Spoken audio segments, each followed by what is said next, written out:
already know the drill. We back again with another episode of Buckle Up with the Boys. Don't forget to like, comment, and subscribe. So strap on your seatbelts, cause it's all pedal to the metal from here. And without further ado, your amazing host, Drew Philly.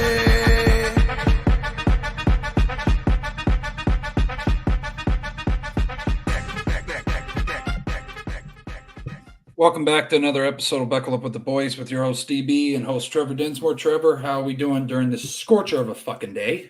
From what I can tell, it's a scorcher of a day all over PA, my friend. It is like 92 degrees in Pittsburgh at its height today, and it just rained. Like I told you before, it's muggy as hell now, and I look forward to staying indoors tomorrow on this wonderful Juneteenth, and us white collar folk get the day off.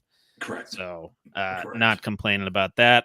But however, I am, as in the words of Maroon 5, in misery after last night's events. Celtics winning their 18th and record-setting NBA championship, overtaking the Lakers once again for the all-time lead.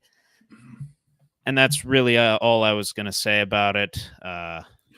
Yeah, so it left me in misery, much like the man that I'm wearing on my torso right now, Mr. Chase Claypool. I figured I'd never worn this jersey on this program, and it was for good reason, because he pissed me off, and after his rookie season he fell off, and blah blah blah blah blah.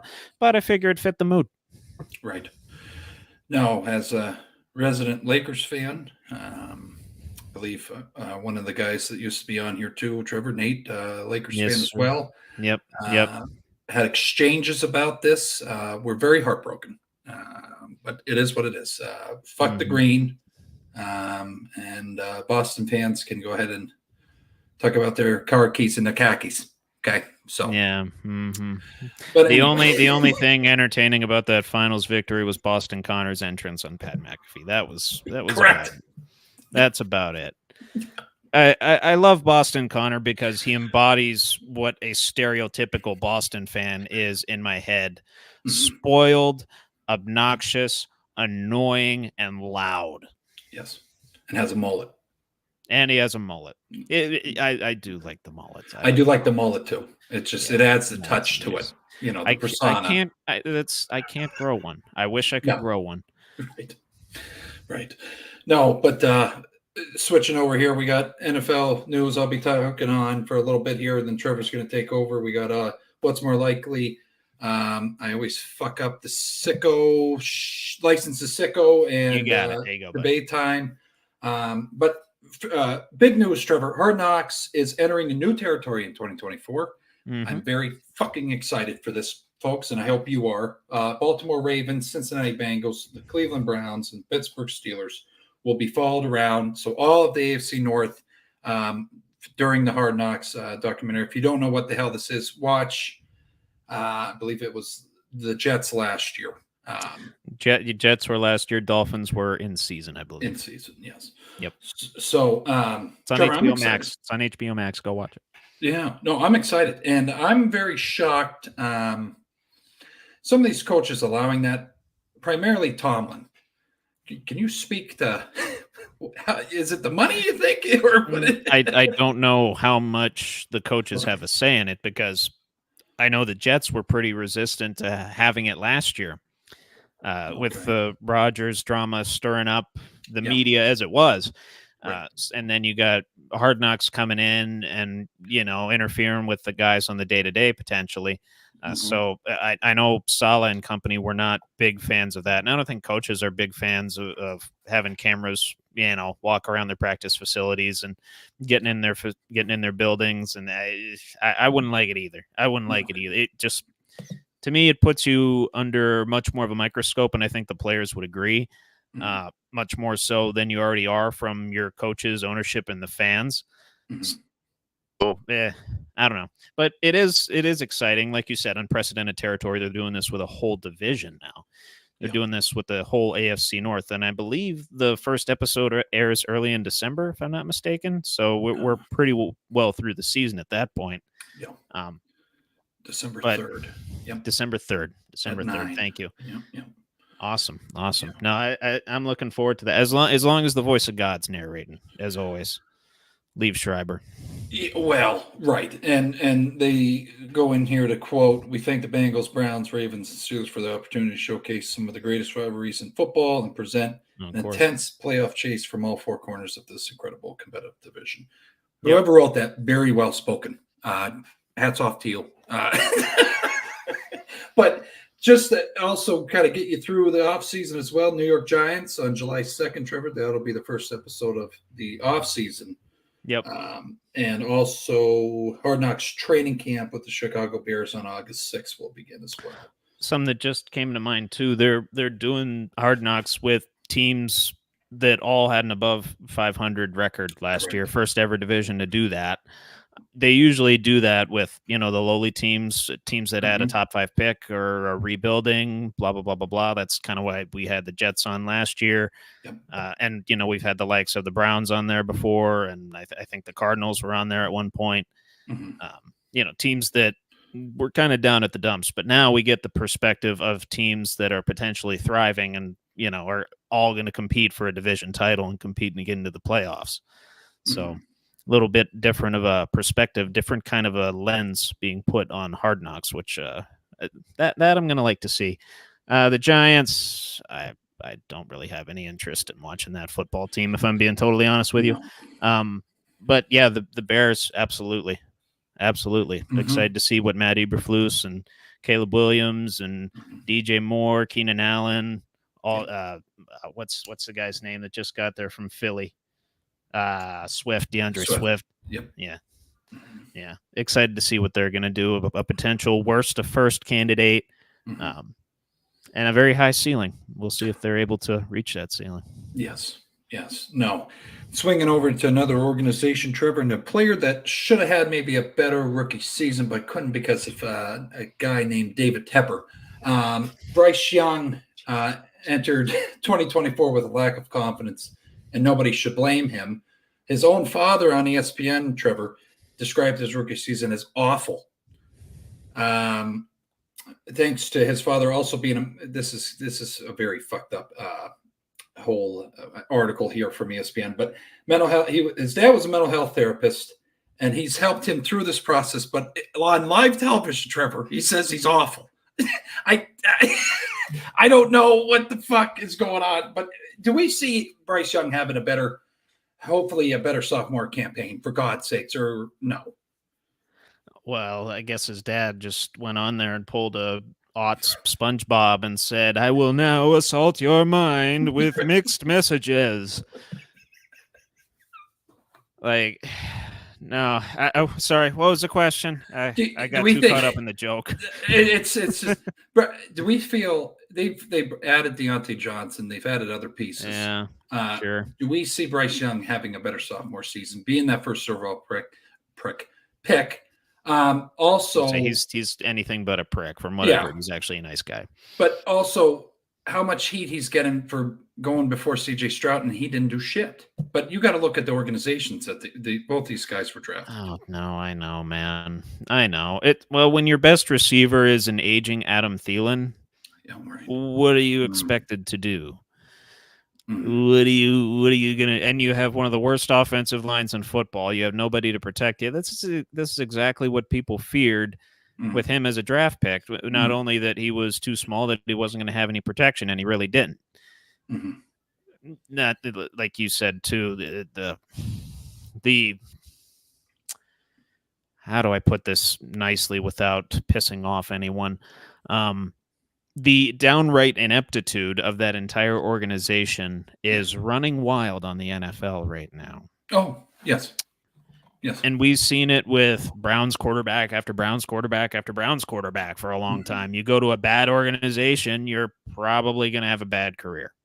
Correct. If you don't have a good support system, if you don't have good coaches, good players around you, pieces that fit the system that you need to fit, it's just not going to work. And just because you draft a quote-unquote potential savior doesn't mean shit's going to turn around for you. And Carolina's far from it right now.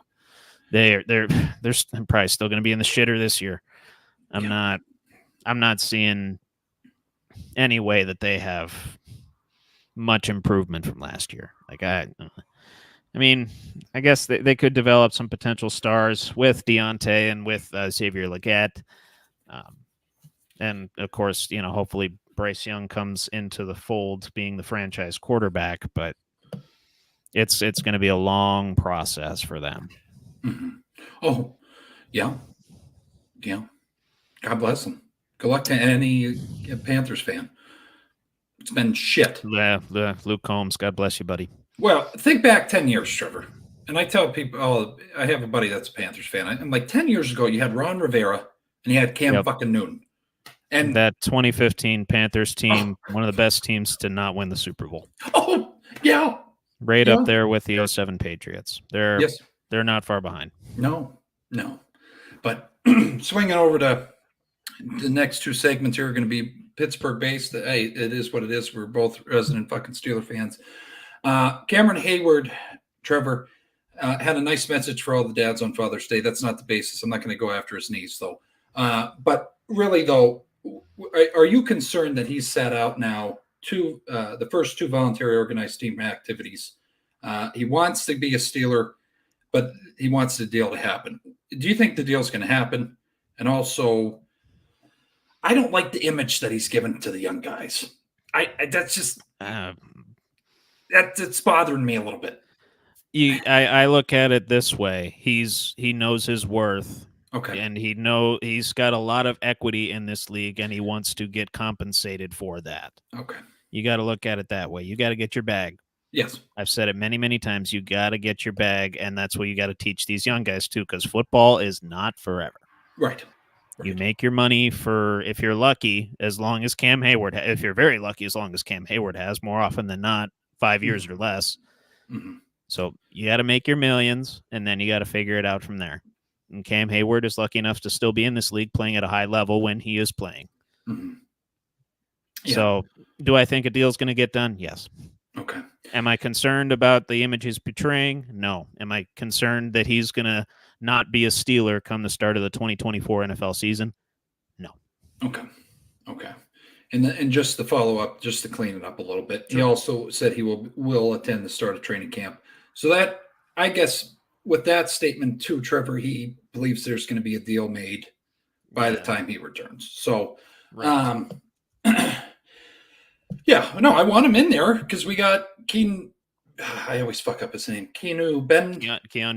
Yeah, he's going to be coming up. So it would just be nice to transition from him to that guy. But the other thing too, TJ just turned 30. Trevor, I did not realize that he was only 3-4 years older than us. I thought he was actually older.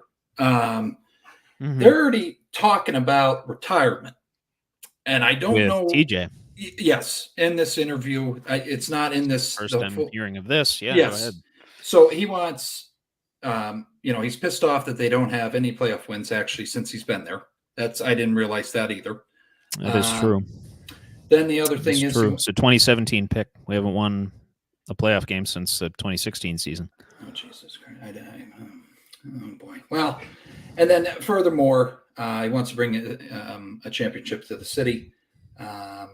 But I guess the speculation, and it's not in this article, but the interview I watched, they related his career to JJ because JJ retired pretty early. I think, 35, I want to say. 35, 36, maybe. Yeah. Maybe even 34. I'm not sure. And he said he wouldn't want to play forever. And I think it just got, how the fucking Pittsburgh reporters like to take shit out of context. But I don't think TJ's retiring anytime soon. I mean, he's our all-time leading sack leader. And he could keep climbing. He probably wants to win, though, Trevor. Fuck it. You know what I mean? To quote Herman Edwards, I'm quoting a lot of people today. That's to quote Herman Edwards, you play to win the game, Drew Billy. Right. You play to win the game. And he has not, he's won a lot of regular season games, made it to the playoffs on several occasions, just hasn't won in the postseason yet. Yeah. No, and I think that would drive someone to his caliber of a player nuts because he's the fucking dude. But agreed. He we see how important he is to that defense. He just carries them, and just the fact that he can't. He can't win on his own. No one can win on their own in the NFL. So no, Jordan couldn't either. You know what I mean? So no. I mean, they need LeBron almost did, but yeah, almost. Yeah. But other news here too, Brandon Ayuk. This guy's been tossed around all over the fucking league. Trevor, he was going to the Steelers. He was going to the Bengals. Yep. Who the hell knows? They are working out negotiations with him. Are we going to see a deal done with him, or is he going to be in another jersey besides the 49ers jersey? Well, I tell you, if I have it my way, I'm gonna put a piece of duct tape over Claypool on the back here and put Ayuk. I'll Browns fans with their many lists of quarterbacks since Tim Couch era, Spurgeon Wynn era. Wow. If all's well ends well, I'm hoping that's obviously a little bit more of a pipe dream than anything. Mm-hmm. But you saw what he said on social media, yes? You saw what he threw out there, I believe it was on Instagram. Said something along the lines of, and I'm paraphrasing him a little bit here, and he said this when speaking about the 49ers, he's like, they don't want me no more. For real, dude, they don't want me no more. Something along those lines. And I saw that, and I'm like, shit. Something's got to get done. One way or another, something's got to get done, and it's got to get done fairly soon. I guess fairly soon. Just to throw out there, I really could give a shit about the 49ers and that. Yeah, whatever. But either Ayuk or Deebo Samuel more likely to be on the trade block come minicamp. Oh, you're running what's more likely now. Okay. No, I did. No, seriously though, because it's a good question. It's a good question because you got a Swiss Army knife in Deebo that you could really plug and play in a lot of systems in the NFL. He'd be a valuable piece. But you got Brandon Ayuk, who's your number one receiver in all likelihood. Your number one receiver, your number one wideout, I should say, and going to be one of your primary targets, one of your primary contributors this year, wherever he goes. Mm-hmm. And he's just about to hit his prime too. Yeah, that's what it feels like. Yeah. More likely to be on the trade block. Probably, I would think you'd want to lock down Ayuk. Right. I would think you'd want to lock down Ayuk, but you know Shanahan. He loves to utilize Deebo in the backfield, in the slot, pretty much everywhere. Just very stagnant play last year, Trevor. And no disrespect to Deebo, but it was just like. He'd show up a little bit, but he did also have injuries, which that played a factor. By Ayuk, he was a splash fucking play guy. Like he was. There was a lot of plays in games he won because of his talent. So absolutely, we'll have to see what comes out. I didn't mean to take over what's more like there. I apologize. No, it's all right. All right. But round one, there's a lot of guys. Trevor and me were talking about this, and I'm actually shocked. And he might be able to give a better detail on it. Caleb Williams, Michael Penix Jr., Roma Dunze, J.J. McCarthy, Dallas Turner, Amarius Mims, Ricky Pearsall, not to be confused with the legend of ECC football. Yes. None of these guys are signed yet. Are we concerned? Are they waiting? What, I guess, for the viewers out there, Trevor, that don't understand it, why aren't these guys signed yet? I can tell you why Caleb's not signed yet. Okay. He's too busy, Right. Well, having his agency negotiate a nice, comfortable deal for him because he's supposed to be the savior of Chicago. Right. It could legitimately happen. But yeah, I can tell you why he's not. I can tell you probably why Michael Penix is not too, is how much playing time is he going to get? When's he going to play? Is he going to sit? Like we've said before on this program, is it going to be a Jordan Love, Aaron Rodgers situation? Mm-hmm. Could be that, and he's not going to play until close to the end of his rookie deal. Mm-hmm. So what's that rookie deal going to look like? Right. Are they going to try and bone him over, especially after they sign Kirk to that large-ass contract? Mm-hmm. Mm-hmm. I don't know. As far as the rest of those guys go, I don't know. I honestly, I'm not sure why Roma Dunze really hasn't signed yet. Maybe because Caleb hasn't signed. That's what that's more that's more speculation than anything. I haven't heard anything concrete as to why these guys aren't signed. So everything that's coming out of my mouth right now is pure speculation and just reliance on history in these sorts of situations. Right. But McCarthy probably same deal as Caleb. Not really savior of the franchise, so to speak, but going to be the franchise guy at one point or another if Darnold doesn't work out. Mims, I don't know. Georgia guys have a decent history of waiting to sign their deals too. Mm-hmm. So, and there's another guy on here, Lad McConkey, hasn't signed his deal yet. Round 2, yeah. Another Georgia product. And again, those guys know what they're worth coming out of the best football school in America right now. Oh, without a doubt. Yeah. Yeah. No, they're playing fucking NFL football basically down there. So, yeah, and the system that they have down in Georgia, they instill it in players to know what you're worth. I would imagine that they do. Mm-hmm. And they are worth quite a bit. They're worth Alabama level. Yeah. More than that even now. Yeah. So. Yeah. No. There's that. Speaking of Alabama, Dallas Turner, not signed either. Yeah. The Vikings and Bears need to get their shit together. What's going on? Well, it's just, I just haven't seen. I mean, I've seen it kind of go mid-June. I guess we're there. Yeah, I mean, July. Typically, you got everybody locked down by this point. I mean, granted, sports contracts are more lucrative than they've ever been. It's not just as simple as signing your name on a dotted line. Here's what you get. There's all kinds of. Maybe they're working out incentives. Maybe they're working out like workout bonuses and signing bonuses and all that other good stuff. Okay. And not only that, especially with the quarterbacks, Trevor Lawrence just got paid 5 years, $275. I didn't even want to talk about it because I thought it was. No, so I know. 200 stupid. of that's guaranteed. He's getting paid over $50 million, and he has stats akin to Mac Jones. You're right. Who's his backup, Trevor? Right. Mm-hmm. Mm-hmm. I don't know. Wait, who's his backup? Who's backup? Mac Jones is Trevor's backup.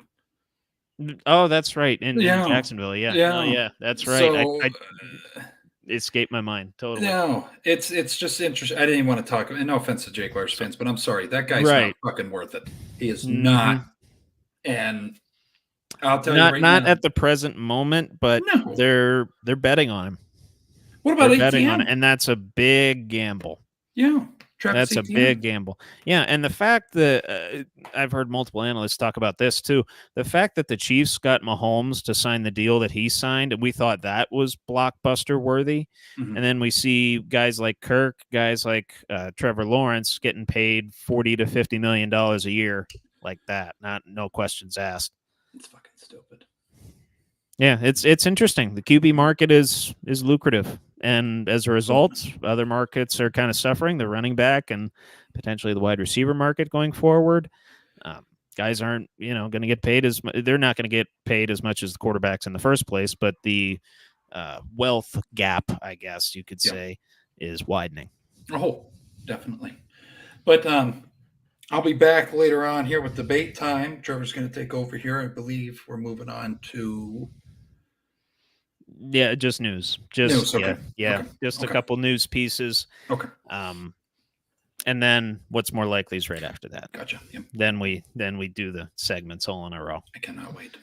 Oh yeah, no, it's going to be a good time. I'm very much looking forward to our debate time this week as well. I saw some of the questions I'm primed and ready. Yeah. But a little bit more on the NFL news side of things. T. Higgins signed his 1-year franchise tender, meaning we get another season of Higgins and Jamar Chase. Higgins will make $21.8 million, which is the designated franchise tender value for wide receivers. And the Bengals, they're going more all in than the Cowboys are because they want to win and they need to win now. Yeah. Before that, they're probably going to sign Chase. Lord knows what's going to happen with Higgins. But they got another shot. They got another shot at it. And realistically, their best case scenario is a Super Bowl win. You could say that really about any AFC North team, but they have the tools. Just a matter if they execute. Right. And the Bengals, for their part, they have until July 15th to sign Higgins to a long-term deal. Otherwise, he's eligible to become a UFA at the end of this upcoming season. He could be a UFA in 2025 in that offseason. Okay. But yeah. And as far as rumors go with the Jamar Chase deal, rumored to be in talks of Justin Jefferson type numbers on his deal. Oh. Fellow LSU alum. Mm-hmm. Those guys getting paid. Oh. And rightfully so. You know, Joe Shiesty just kind of slung it to him in 2019, won him a natty, and everybody's still living off of that. One of the greatest college football seasons of all time. Yep. Yeah. As well they should.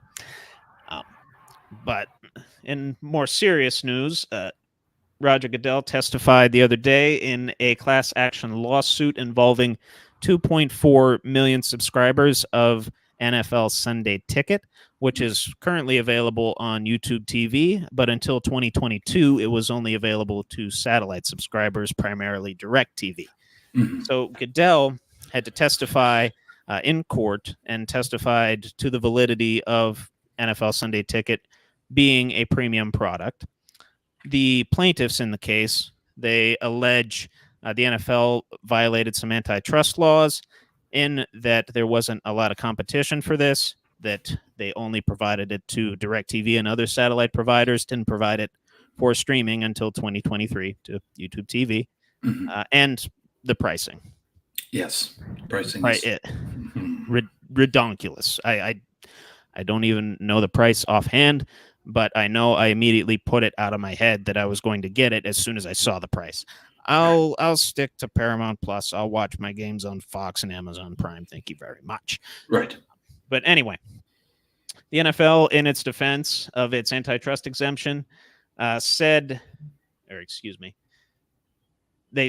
that they didn't really violate anything. And like I said, they're just defending the fact that it's a premium product and just, overall defending the revenue sharing model that comes with it and their TV deals. If the NFL is found liable, they could face anywhere from $7 billion to $21 billion in damages. Oh. Yeah. It's a lot of restitution for those 2.4 million subscribers. I can tell you that much. Well, there you go, Raj. Mm-hmm. Yeah, good luck with that one, Raj.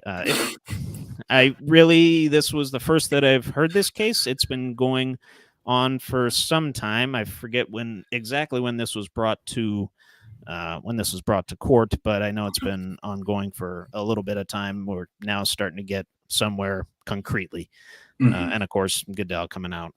Saying what he said as well. Yeah. Also, in Goodell's defense, he cited a fragmented relationship with DirecTV, the satellite provider, after AT&T purchased them in 2015. Oh, so, but yeah, before that, DirecTV was its own thing, and they had a deal going, I believe, since it was 2002.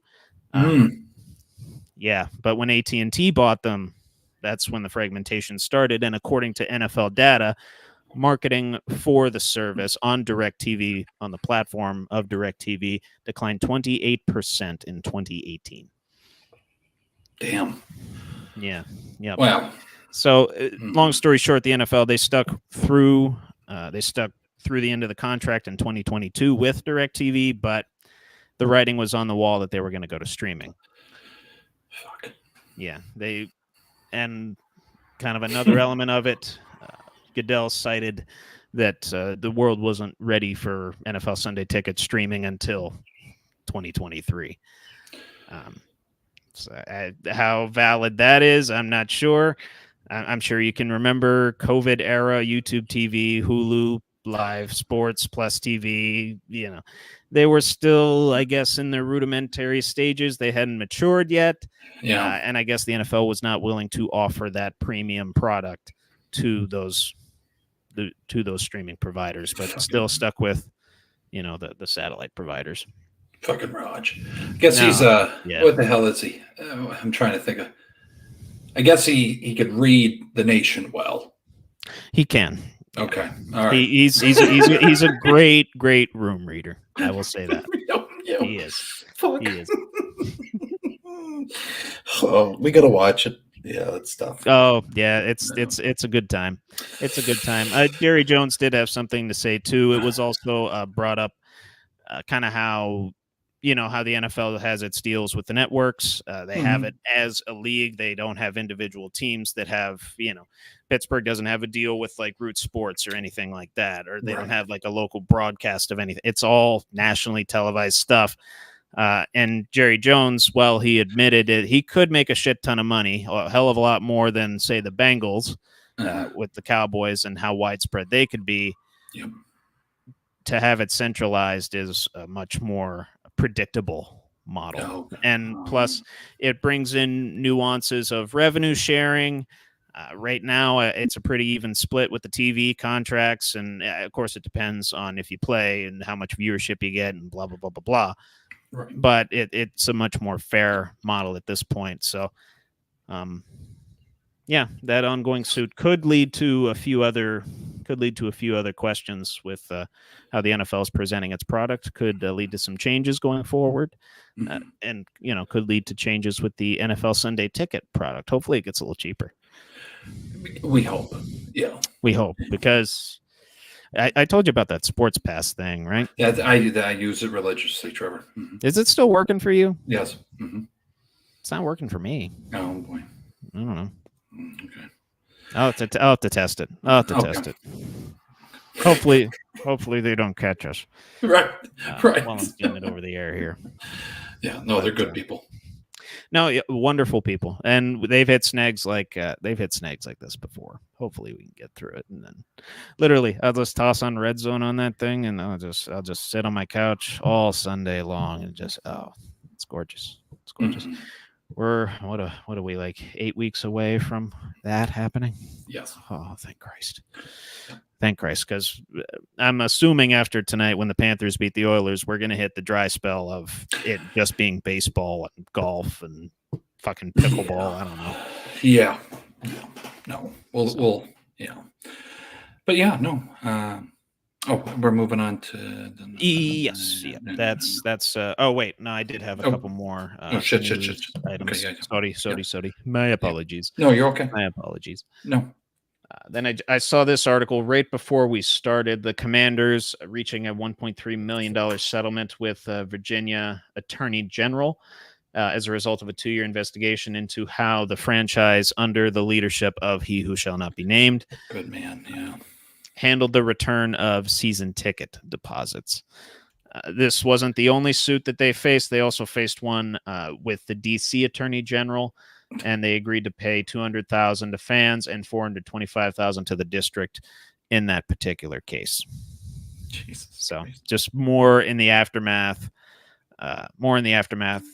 from the ownership of He Who Shall Not Be Named that these new owners unfortunately inherited. Yeah. But I guess this is pennies compared to what He Who Shall Not Be Named had to pay, and probably lawyers' fees and hush money and all that good stuff. So yeah.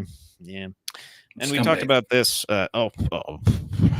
Great. Right up there with a former Clippers owner who also shall not be named. Yeah, you know who I'm talking about. Tepper's getting there too, but Tepper is the new He Who Shall Not Be Named. He could be that someday. Yeah. He could be that if he keeps up his bullshit. He's just lay off the beer, man. Just lay off the alcohol, man. Yeah. Or at the very least, don't dump it on fans. Yeah. You're in an air conditioned booth watching the game on a flat screen. Chill. Right. Relax. Right. And focus maybe on making your team better. But anyway, a man we both talked about before the show, a man we admire for not only his abilities in playing a sport that we both love, golf, but for his overall character and what he's meant to the game. Yes. Rory McIlroy blew a 2-shot lead in the final 3 holes of the U.S. Open to Bryson DeChambeau.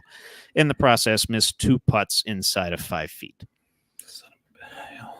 Another, dare I say, choke job from Rory. Yeah.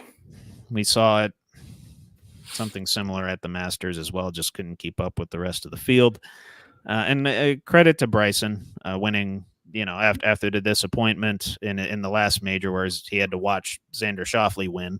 Mm-hmm.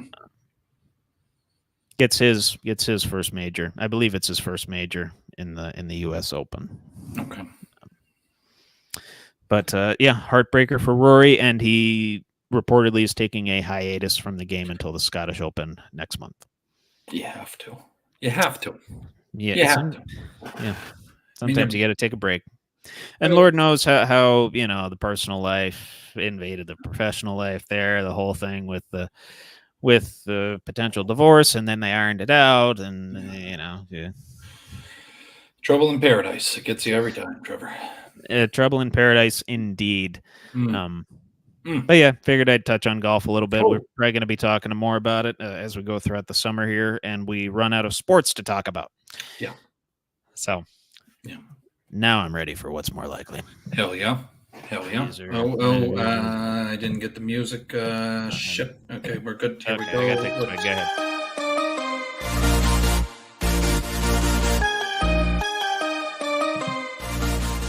What's more likely with Trevor? Hell yeah. No, I'm gonna do a voice. I'm gonna do a voiceover. I'm gonna. Yeah. You gotta. Yeah. Yep. Much like our intro, you gotta do it with that level of excitement as well. Oh, I want to hear it. Yeah. What's more likely with your amazing host, Trevor? Yes. Yeah. You got to do that. Fucking get in there. I want to hear it. I want maybe even get the beat. I want you to scream louder than you do on your Snapchat stories where you sing songs. Please do that. Yeah. Speaking of, there's a radio station. Just real quick, I gotta say it because go ahead. Yeah. Please. There's a radio station up here, and I'm in bumfuck Egypt, New York. Okay, I'm in the middle of in the sticks, and there's only this one station, and it's called The Mountain, 106.3. Nice. They play the worst classics I've ever heard in my fucking life, and everybody that has me on Snapchat has been messaging me that I helped them get through their day. It fucked up my day, so I'm happy I made your day by me losing my shit because their music sucks.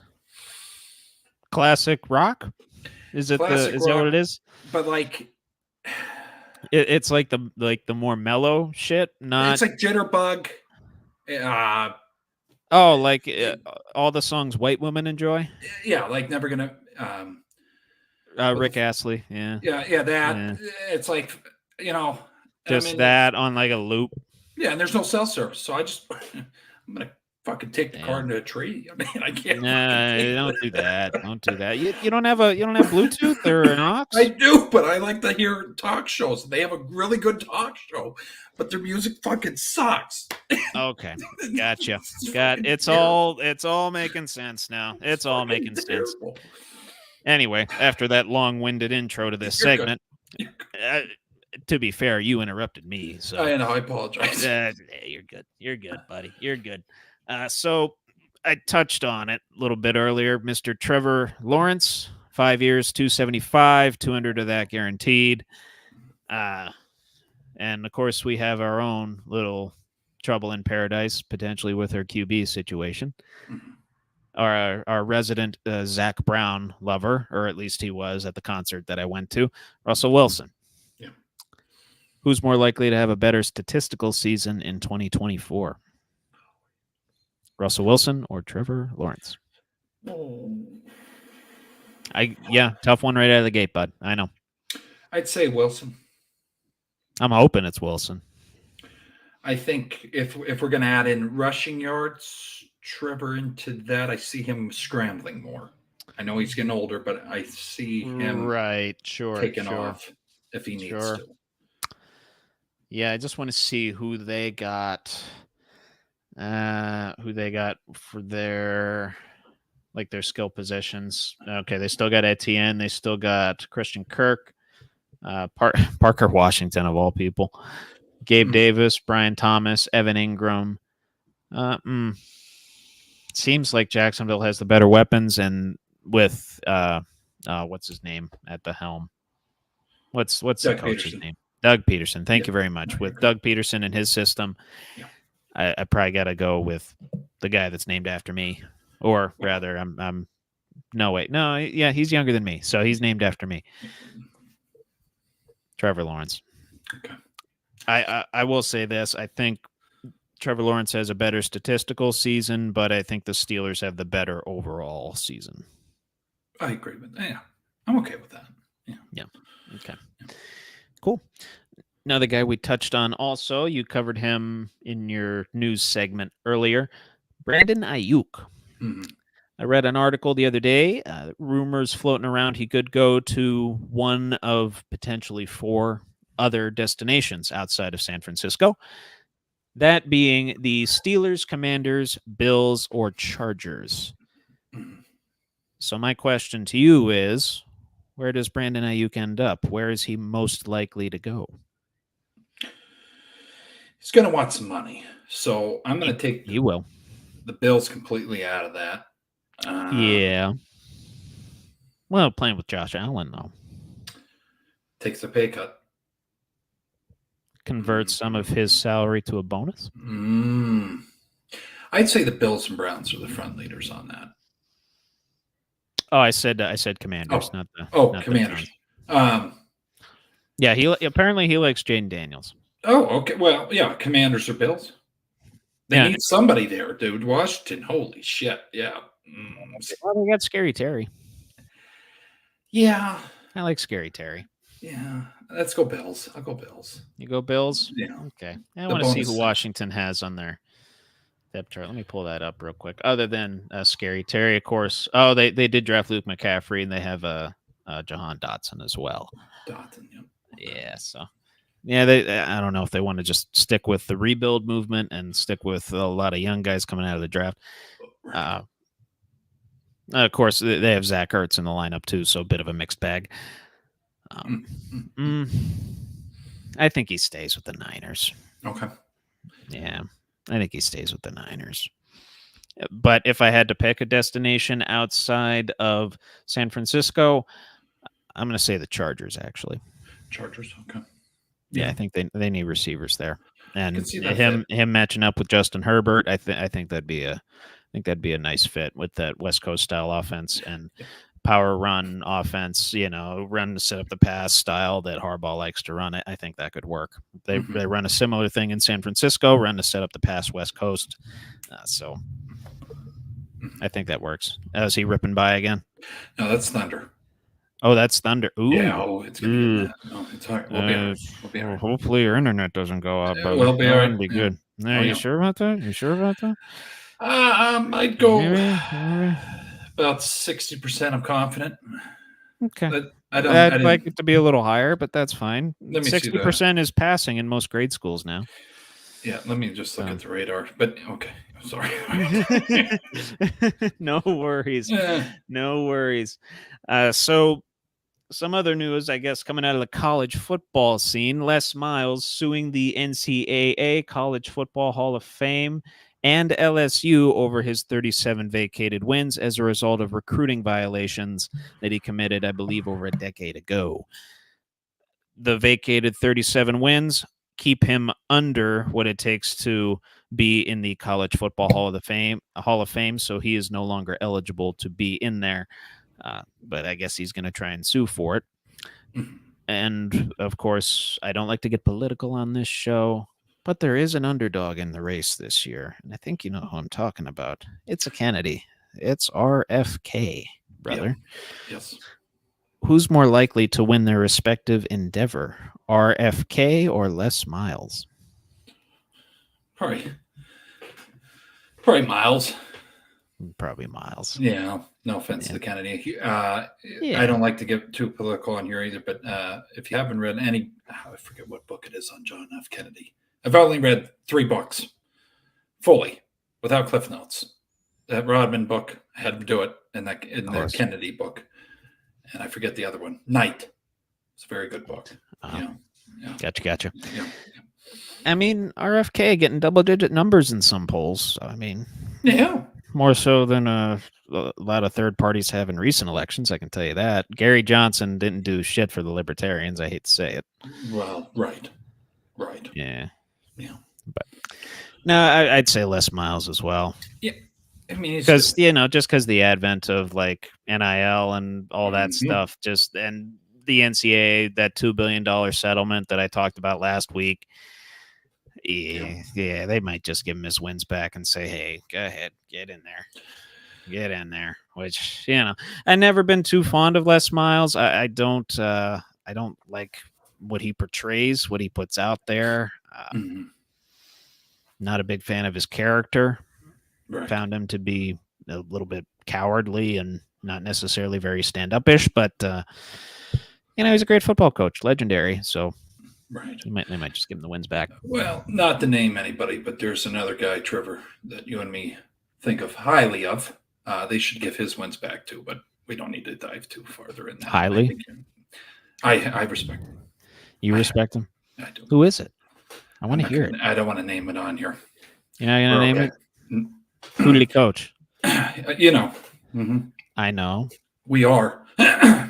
No. Okay. That's all you had to say. Could make it a teapot situation here. No, I don't think so. I think the other guy, stirred some more tea than the coach, the head coach. But yes. And I mean that literally and figuratively, unfortunately. Correct. Anyway. Did you see the Mookie Betts tape? Did you see that? Him getting hit in the hand by a 98 mile per hour fastball. You saw that? Yes. That looked gnarly, bro. Yes. It's square in the hand. Suffered a hand fracture. Will be out 6 to 8 weeks. Yeah. Stock's down now. Not that the Dodgers are suffering for bats. Shohei Ohtani's in the MVP race. He's basically the front runner for the NL right now. Well, But there are some players out there that the Dodgers are targeting, and chief among them are Bo Bichette and Paul DeJong. Two infield bats that they could go after in Betts' absence. Who are they more likely to go after? I'd say Bo. Bo? I like him. He ain't cheap. What? No. Of course, the Dodgers aren't afraid of expensive. They're like the fucking Yankees. You know what I mean? They just pull money out of their ass. I mean, it's like No, I know. I think the Mets still have the highest payroll, if you can believe that. It's like coming out of the Federal Reserve. They just have their own fucking Federal Reserve. They have their own Treasury Department. They can print their own money. Yeah. Well, right. Fuck. It's just amazing. You know what I mean? Like if you look at, I don't want to take over the segment again, but look at the Yankees and the Dodgers lineups. It's like, holy shit! Like you play them on the game, and it's like this is fucking stupid. It's like a Diamond Dynasty team, but on one team. Yeah, not fun. No. Not fun if you're playing them. Fun if you're playing as them. Yeah. But you're gonna say Bo. I'll say Bo as well. Young talent. They're greedy. Yeah. Paul DeJong makes more sense, and honestly, he might make a lot of sense for the Pirates to go after. Yes. We need another bat. Yes. We need another bat. But we still have Cabrian Hayes. We got Nico. We got O'Neal Cruz in the infield. So I don't know where DeJong would fit in. But obviously, we're not going to go after a guy like Bo Bichette that we're going to eventually have to pay. That's not going to happen. No. I kind of went on a tangent with my own Pirates, but Dodgers, they go after Bo. Okay. So. Yeah. So, do you see the Pirates game last night? It was on FS1. No. You didn't watch it? Oh, Skeens was starting. I was focused on, what time was it? This is 7, I think. It was delayed a little bit because of rain. I shut down completely an hour before Raw. Just power nap and I get ready because it. Anyways, When you call me panicking about Rey Mysterio losing a scripted match, then I know you're invested. Fuck Dirty Dom, okay? No, I agree. I agree. But I do laugh every time that he walks into arena with a microphone. He can't get a word out because everybody's booing him to death. Yep. It's a great time. But anyway. Yes. So last night, last night, Paul Skeens picked off this man. I'm talking about Ellie De La Cruz. Oh, no shit. Okay. And as of last night, when I was looking this stuff up, he had already eclipsed his stolen base total from last season. He's got 37 stolen bases this year. He only had 35 last year in limited action, but he's already eclipsed it. Right. So is it more likely that Ellie De La Cruz has 100+ stolen bases, or that Gunnar Henderson of the Orioles somehow surpasses Aaron Judge in the home run race in the AL? Both are around plus 700 on FanDuel. I'm going to go with the first one. Eclipse 100. De La Cruz. Yeah. You don't think Judge is relinquishing, huh? No. They don't give him any rest? Do they just keep him going? They don't save him for the postseason? They don't do the load management thing? I could see him having double home run games. Yeah. 2 home runs. Yeah. Oh, of course. Yeah. He gets a hold of a hanger banger. He could hit it 450 easy. So could Gunnar Henderson, though. I can't get behind him. I don't know why. I don't know if it's his face or it's a Baltimore team. I don't know. I mean, Gunner's got 22 on the season, bud. He's no slouch. 15. Okay, he's 15. No. Let me see where Judge is at.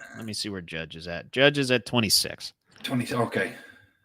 Okay, so it's only a 4. Okay. Well. Yeah, it's 4 homer race right now. And if they rest Judge for the postseason, he has an injury history. Yeah. Yeah, I'm still gonna go. Yeah. Okay. Yeah. You're still gonna go with the De La Cruz 100+ steals?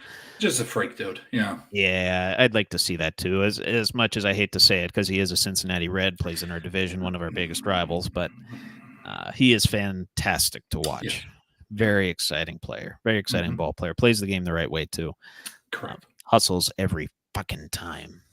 Every ground ball. It's a 3-second circus. Yeah. It's fun to watch. Yeah. It's fun to watch. I'll say Cruz as well. Although Henderson gets closer than a lot of people think. I think that's within a 5-homer race. Oh, I think okay I was going to say I think Henderson can get to close to 55 if he really wants to. He's good. He's very good. So, of course, we open the show talking about our NBA champions of 2024, the Boston Celtics. We both have our feelings toward that team, me for rivalry reasons and you the same, although on a much grander scale than the Sixers. Of course, the Celtics taking back the lead in all-time NBA championships. Believe they've only been to 24 finals too, and they've won 18 championships. So they're 18-6 all-time in the finals. And I know the Lakers have been to 32 finals. Is it 32? That sounds correct. Well, they whooped our asses in the 60s and 70s too. You got to throw that out there. Yes. For sure. Yep. Oh, yeah, just verified it. 32. 32. Yeah. The Lakers have been to 17 and 15. It looks like then. Yeah, 17 and 15, which a lot of those came at the hands of Boston, of course. Oh, yeah, and then in the 60s and a little bit in the 70s. And Jerry couldn't. At least Jerry got one. Yeah. Oh, God rest his soul. Yeah. God rest his soul. Yeah, Jerry got at least one. I think he got more than one, but I think did he only get one? I think against them. Oh, okay. Well, let me. I got to see now. Just verify. Yeah. No, I want to see this. I'm just going to find his basketball reference page. Give me one single solitary moment here. Because it was with Will. Yeah. I believe. 68-69 finals MVP. Got that when they lost, Trevor. Oh shit. Yeah, never mind. Yeah. Damn. That's a fucking. It's never happened. That rarely happens. That rarely happens. No, wait. When did he win one? NBA championships. I want to say 70-71 or 71. Yeah, I'll just find it on here. No, you're good. 1972, he won. Okay. He's got that's the only one he's got as a player, though. Yeah. Damn. Yeah, it sucks. It sucks. The guy's the logo. He's only got one. ring as a player. Yeah. Damn. Yeah. 8 times as an executive though. So yeah, 80s. Well, he fought for the late, and the reason I love him so much is because he fought for them to get Kobe. So yeah, excellent. they're like he's 17 fucking Better. years Yeah. old. Yeah. Well, did you see him shoot the ball? That's what he said in the Yeah. interview. Passes the eye test. He passed the eye test. Fuck. Okay. Anyway. Yeah. Circling back to the segment. You're good. That was good segment. I like that little. Good little tangent. Good little homage to Jerry as well. He deserves. Honestly, he deserves a whole show to pay tribute to him. But we'll give him that little bit at the very least. Mm-hmm. Who's more likely to be NBA champion in 2025? Out of the West, the Timberwolves or the Mavs? I really like to see the Mavs. I'd like to see the Mavs, but I think I know my answer. But I think, it would be the Timberwolves are just too big down low.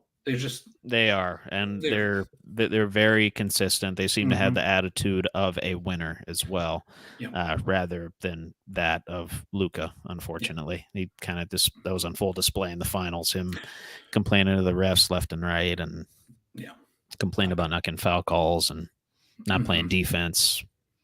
No, gave up a lot.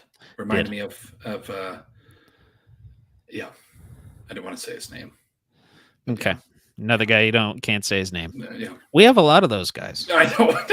We do. I think I need to make a repository, and then one of these days, we just need to go down the list to see who's on the list of people we cannot name. Yeah. Fuck. That'd make for a great segment, I think. If we get enough names. So T-Wolves, though? I'd say T-Wolves from the West, yeah. I agree. I think they have a more complete team, even though the Mavs beat them out this year. They did it a lot relying on talent and relying on a Kyrie coming back to form. Yep. So we'll see. Who's more proven? I think the Mavs are right now because no one saw, at least no one in, that was screaming in my echo chambers, right? Thought that Kyrie and Luka, that pairing would work out. No. So I said it first time they did it last summer. No, yeah. Same here. No fucking way. Same here. I knew when that trade happened. I'm like, this isn't going to work. No. You got 2 primary ball handlers with 2 of the biggest egos in the NBA. It's just not going to work. No. But, they proved a lot of people wrong. I think they're more primed and ready, but championship hangover. Oh. And I think the Wolves are more ready to make a run at it. Yep. If that makes sense. But that's all I got for what's more likely, buddy. Yeah. No. And then we're going over to unpopular opinion. No. Sicko. Oh, license to sicko. Yes. And then we're gonna do fucking fuck NFL. man. NFL schedule, good sir. Right after that. License. Again, we're gonna have a fucking voiceover. Okay, I swear to God. Come back next week and it will have a voiceover. But I can't. You have off for Juneteenth tomorrow. Oh, that's what I'm doing. Yeah, I'm gonna cut the grass and do this shit. Yep. Yeah, which means we're probably going to be on until like 3 a.m. tonight, but we'll see. Card show tomorrow. Hey, also, if you're interested in cards, I've had it. 3:00 tomorrow and whatnot. I will put the link in there. Trevor, I keep interrupting and I feel like a dick. No, okay. It's your show. You can plug whatever the fuck you want. No, it's our show. It's our show. God damn it. Fair enough. Show. Well, I mean, you named it, started it, threw the logo up there. Yeah. Anyway, moving on. Yeah. Moving on. I can never actually get to these segments because I'm always too busy bullshitting. But anyway, license to sicko. For those that haven't been here the last couple weeks, basically we're going through each of the collegiate football teams, the FBS Division I football teams that will be in NCAA 25, and we're giving them a rating of 1 to 10 based on how sick it would be to win a national championship with that particular team in NCAA football 25. So, and if I need to remind people of the definition, hopefully you've memorized it by this point because you're going to get a quiz at the end of this whole thing. Right. A sicko is a hardcore fan to the point of sadism or sheer madness or even sexual arousal for college football watching, analyzing betting, and or game picking. An example of a sicko, your East Coast Pac-12 fan that would stay up until 1 a.m. watching Oregon versus Oregon State. Or one that swears that Maction is the greatest night of the week. Yeah. Yeah. That's serious shit. Oh yeah, no, it's a good time, and we got a couple. Actually, we got a doozy of a conference and one that it's there. Yeah, it's there. I'm talking about the Big Ten. That's your doozy, and Conference USA. Yeah, talking about those, and I have a feeling we're gonna have some strong opinions on the Big Ten, so I'm gonna go out of alphabetical order here and start with Conference USA. Okay. We're saving the best. We're saving the best for last year, Billy. Don't you worry. Oh. So in the Conference USA, starting out with Liberty. Ooh. Let's go 6 on that. 6. I have them at a 9. 9. Okay. I don't really care. Yeah, whatever. Kind of. No offense to any Liberty alums. Yeah. I've always been intrigued by them. They're usually in the top 25. Okay. Even in spite of the fact that they're in the Conference USA, they usually have a good football program. Okay. So average score 7.5 on that one. We got the flu. New Mexico. I just love the energy down there. I'm going to go 8. 8? Yeah. Let me verify if that's New Mexico or New Mexico State. I always forget which one is in which. Okay. Because there is a big difference. One of them I like, one of them I don't. Okay.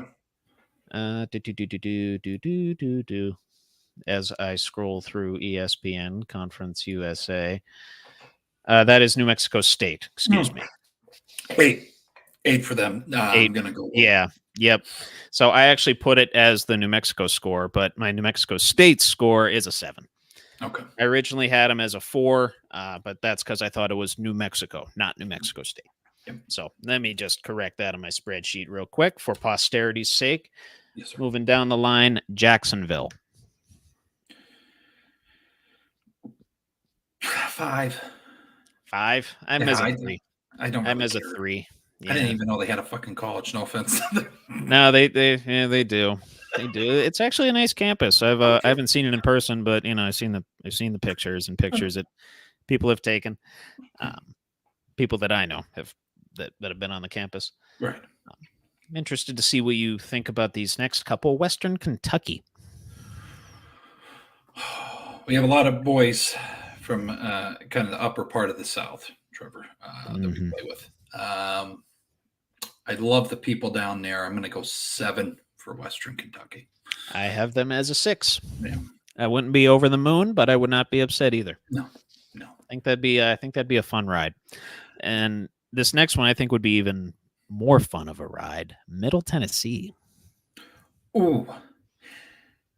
The ugly stepchild of Tennessee, Trevor, some would say. So we're going to go an 8. Yeah. I have them as an 8 as well. Yes. Yeah. And just a precursor to, not to interrupt, people, when it comes to smaller schools, I kind of have a bigger heart for them instead of the big guys. Likewise. Just gotta say that. Yeah. Likewise. Yeah. Underdog mentality. Yeah. You want the underdog to win. Yep. Which, a lot of people are going to do that Yeah. on NCAA 25. Yes. So. Louisiana Tech. Oh, we had someone from there, Trevor, on the Steelers. Shit. You're right, too. I forget who. It wasn't Mike Wallace. No. I'm going to go 8, though. 8? Yeah. I had them as a 5. I forgot there was someone from the Steelers on there at one point. I want to say specialty player. I don't know what that. I'll look it up later. Yeah. We'll find out. Yeah, not a big deal. Sam Houston. We're going to go 9. You like a 9? Yeah. I got him as a 5 there too. Okay. Yeah. It's just I never. I'm just I'm not as familiar with Conference USA. Plus, we're doing the Big Ten this week. I put a little bit more energy into that one than I did Conference USA. I'll admit it. Yep. A little more energy, a little more thought into that than I did Conference USA. I've just never heard of that fucking Sam Houston. Sam Houston. I've never heard of him, so we're gonna high score. Give him a 9. Okay, okay. I'll stick with a 5. Stick with a 5. UTEP. That's Texas El Paso. Let's go 7. I'm as a 7. Yeah. Texas school. Smaller Texas school as well. Yeah. Then Florida International. A lot of fucking Florida schools, Trevor. I can't give them all high scores. Can't give them all. No, we're gonna go 6 here. I'm at a 2. Not a huge Florida International guy. I don't know why. Basketball, they ring a bell. Yeah, they might have screwed me over in basketball or something. Is why I had some subconscious feelings that made me give them a 2. I think they fucked me and pick them. They might have. They might have done that to me as well somewhere along the line, and I don't remember it exactly, but my subconscious evidently did and said, fuck you, you're getting a 2. Yeah. Yeah. So I can't change my score. Fuck, never mind. No, that's all good. That's all good. So going down the line of the Conference USA for Liberty, we got the flu. New Mexico State, same thing. Jacksonville, we just got a cold for them. Western Kentucky, we're down with food poisoning. Middle Tennessee, who is actually our winner, we have them as an average score of 8. We got the flu for them. And for these next 3, Louisiana Tech, Sam Houston, UTEP, we just got them at 6.5, 7, and 7 respectively. Food poisoning for those guys. Then a prolonged common cold for Florida International, and we differed strongly, it looks like, on Florida International and Sam Houston. We both had score difference of 4 on those 2 schools, me being on the low end of both of them. Right. But Middle Tennessee taking it with the Conference USA. Okay. On to what I really wanted to talk about. Big Ten. Soon to be the Big 20 after this realignment. I wish it was called the Big 20, but, there's naming and licensing and, there's intellectual property rights galore with that. Yeah. We'll get to the heavy hitters right away. Michigan.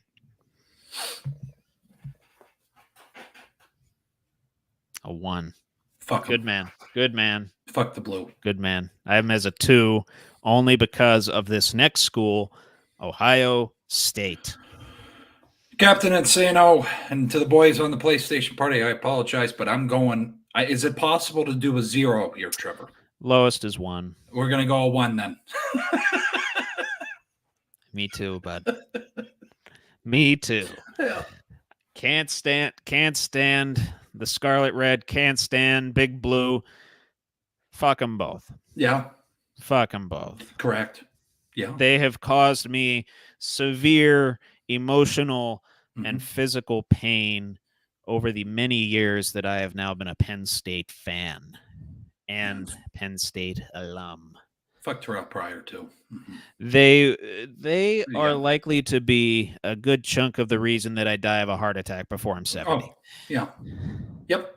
Fuck them. They have caused me so much trauma. A lot of fucking pain. Much trauma. Not nearly as much as a soldier in a war, but no. As close as you can get to that, watching college football, those 2 have put me through. I'd say bullet graze. Bullet graze. Bullet graze, yeah. Not an actual gunshot wound, but it's maybe, the family jewels by the tweezers.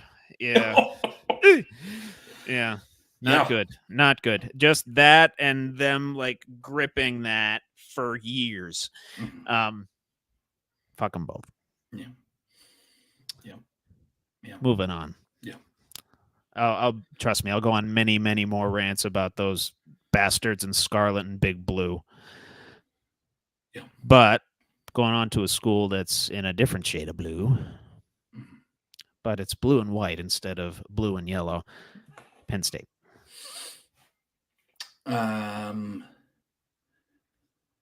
9. Mm-hmm. I don't want to give him a 10. Your bias is showing. That's why I didn't want to give him a full 10 because Yeah, I'll give him a 9. Yeah. If it was the Steelers, it was, we were doing NFL, it would be a 10. Of course. That's just how it fucking goes. Yeah. Oh, so you're factoring in where you have like different sports ranked on your priorities list too. Yeah. Okay. Yeah. That's a good way of approaching it. Actually, I didn't think about it that way. Yeah. Interesting. Yeah. Interesting. But moving on to another school that I don't like, but we're on the other end of kicking ass, meaning we kick their ass. And dare I remind these fans, if any of them are watching, 59-0. Oh. Remember that. 59-0. Your campus canceled classes to watch your team get their asses handed to them 59-0. Yep. Talking about Maryland. I gave Penn State an 8, by the way. I don't know if I said that, but you said 3 for the Terps. Yep. I'm at a 4. Okay. Right on point. Okay with that. Mm-hmm. This next, I'm actually interested to see what you think about this team. A team called the Scarlet Knights. I'm talking about Rutgers. 5. I'm at an 8. I don't really care for. Yeah. Yeah. Just for the irony of it, I gave them an 8. Yeah. They've suffered for long enough. Well, yeah. I would say mid football program. Yeah, well, they've been mid for a long, long time. So, yeah. 5. Yeah. Mid 5. Well, honestly, they were mid this past year for their majority of the time in the Big Ten. They've been awful. Yeah. Terrible. Yeah. Michigan State.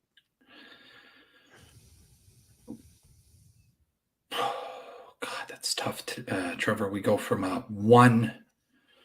Let's go 4 just because they share the same state as Michigan. Yeah. I mean, I like their basketball program too, even though they, they were a 2 seed one year and they lost to Middle Tennessee State as a 2 seed. But otherwise, love Tom Izzo, love their basketball program and the talent that they've produced. So I gave them a 5. Okay. I gave them a 5. I hate them a lot less than Big Blue. I can tell you that. Hate them. I can tell you that. Indiana. The Hoosiers. Yeah, more known for basketball. I think the rich history there, Trevor. I'm going to go 7. 7. Okay, for the basketball history. I went when I was thinking about the Big Ten and the scores that I was going to give these teams, I exclusively thought football. Well, I'm just saying the history of the campus. But no, I understand. I understand what you're saying. Yeah. I was just in a football mood. And I know I've said it on this program already. Kind of justifying my scores, handicapping some other sports history in there. But when I was filling this out, I was thinking about football exclusively. So I gave them a 3. That's okay. Yeah. Sorry. We were on. Hey, I've been throwing a fucking cleaver at some of these teams. No offense to them. No, I know you have. not as big or as many cleavers as you've thrown toward the likes of the Raiders and the Bills, but some cleavers nonetheless. Yep. No tables. I might throw a table out of it. The Bills. You put people through tables. You don't throw tables at them. You can throw a chair like Bobby Knight. You can do that. Look it up, folks. God damn it. God rest his soul. He's in heaven throwing chairs as we speak. Mean son of a bitch. I loved him. I loved him. We could talk. Him and Jerry West. We could talk hours on, but yeah. Oh, absolutely, and we probably will later tonight. So yes. So we'll save it for that and get on with the segment. Yeah.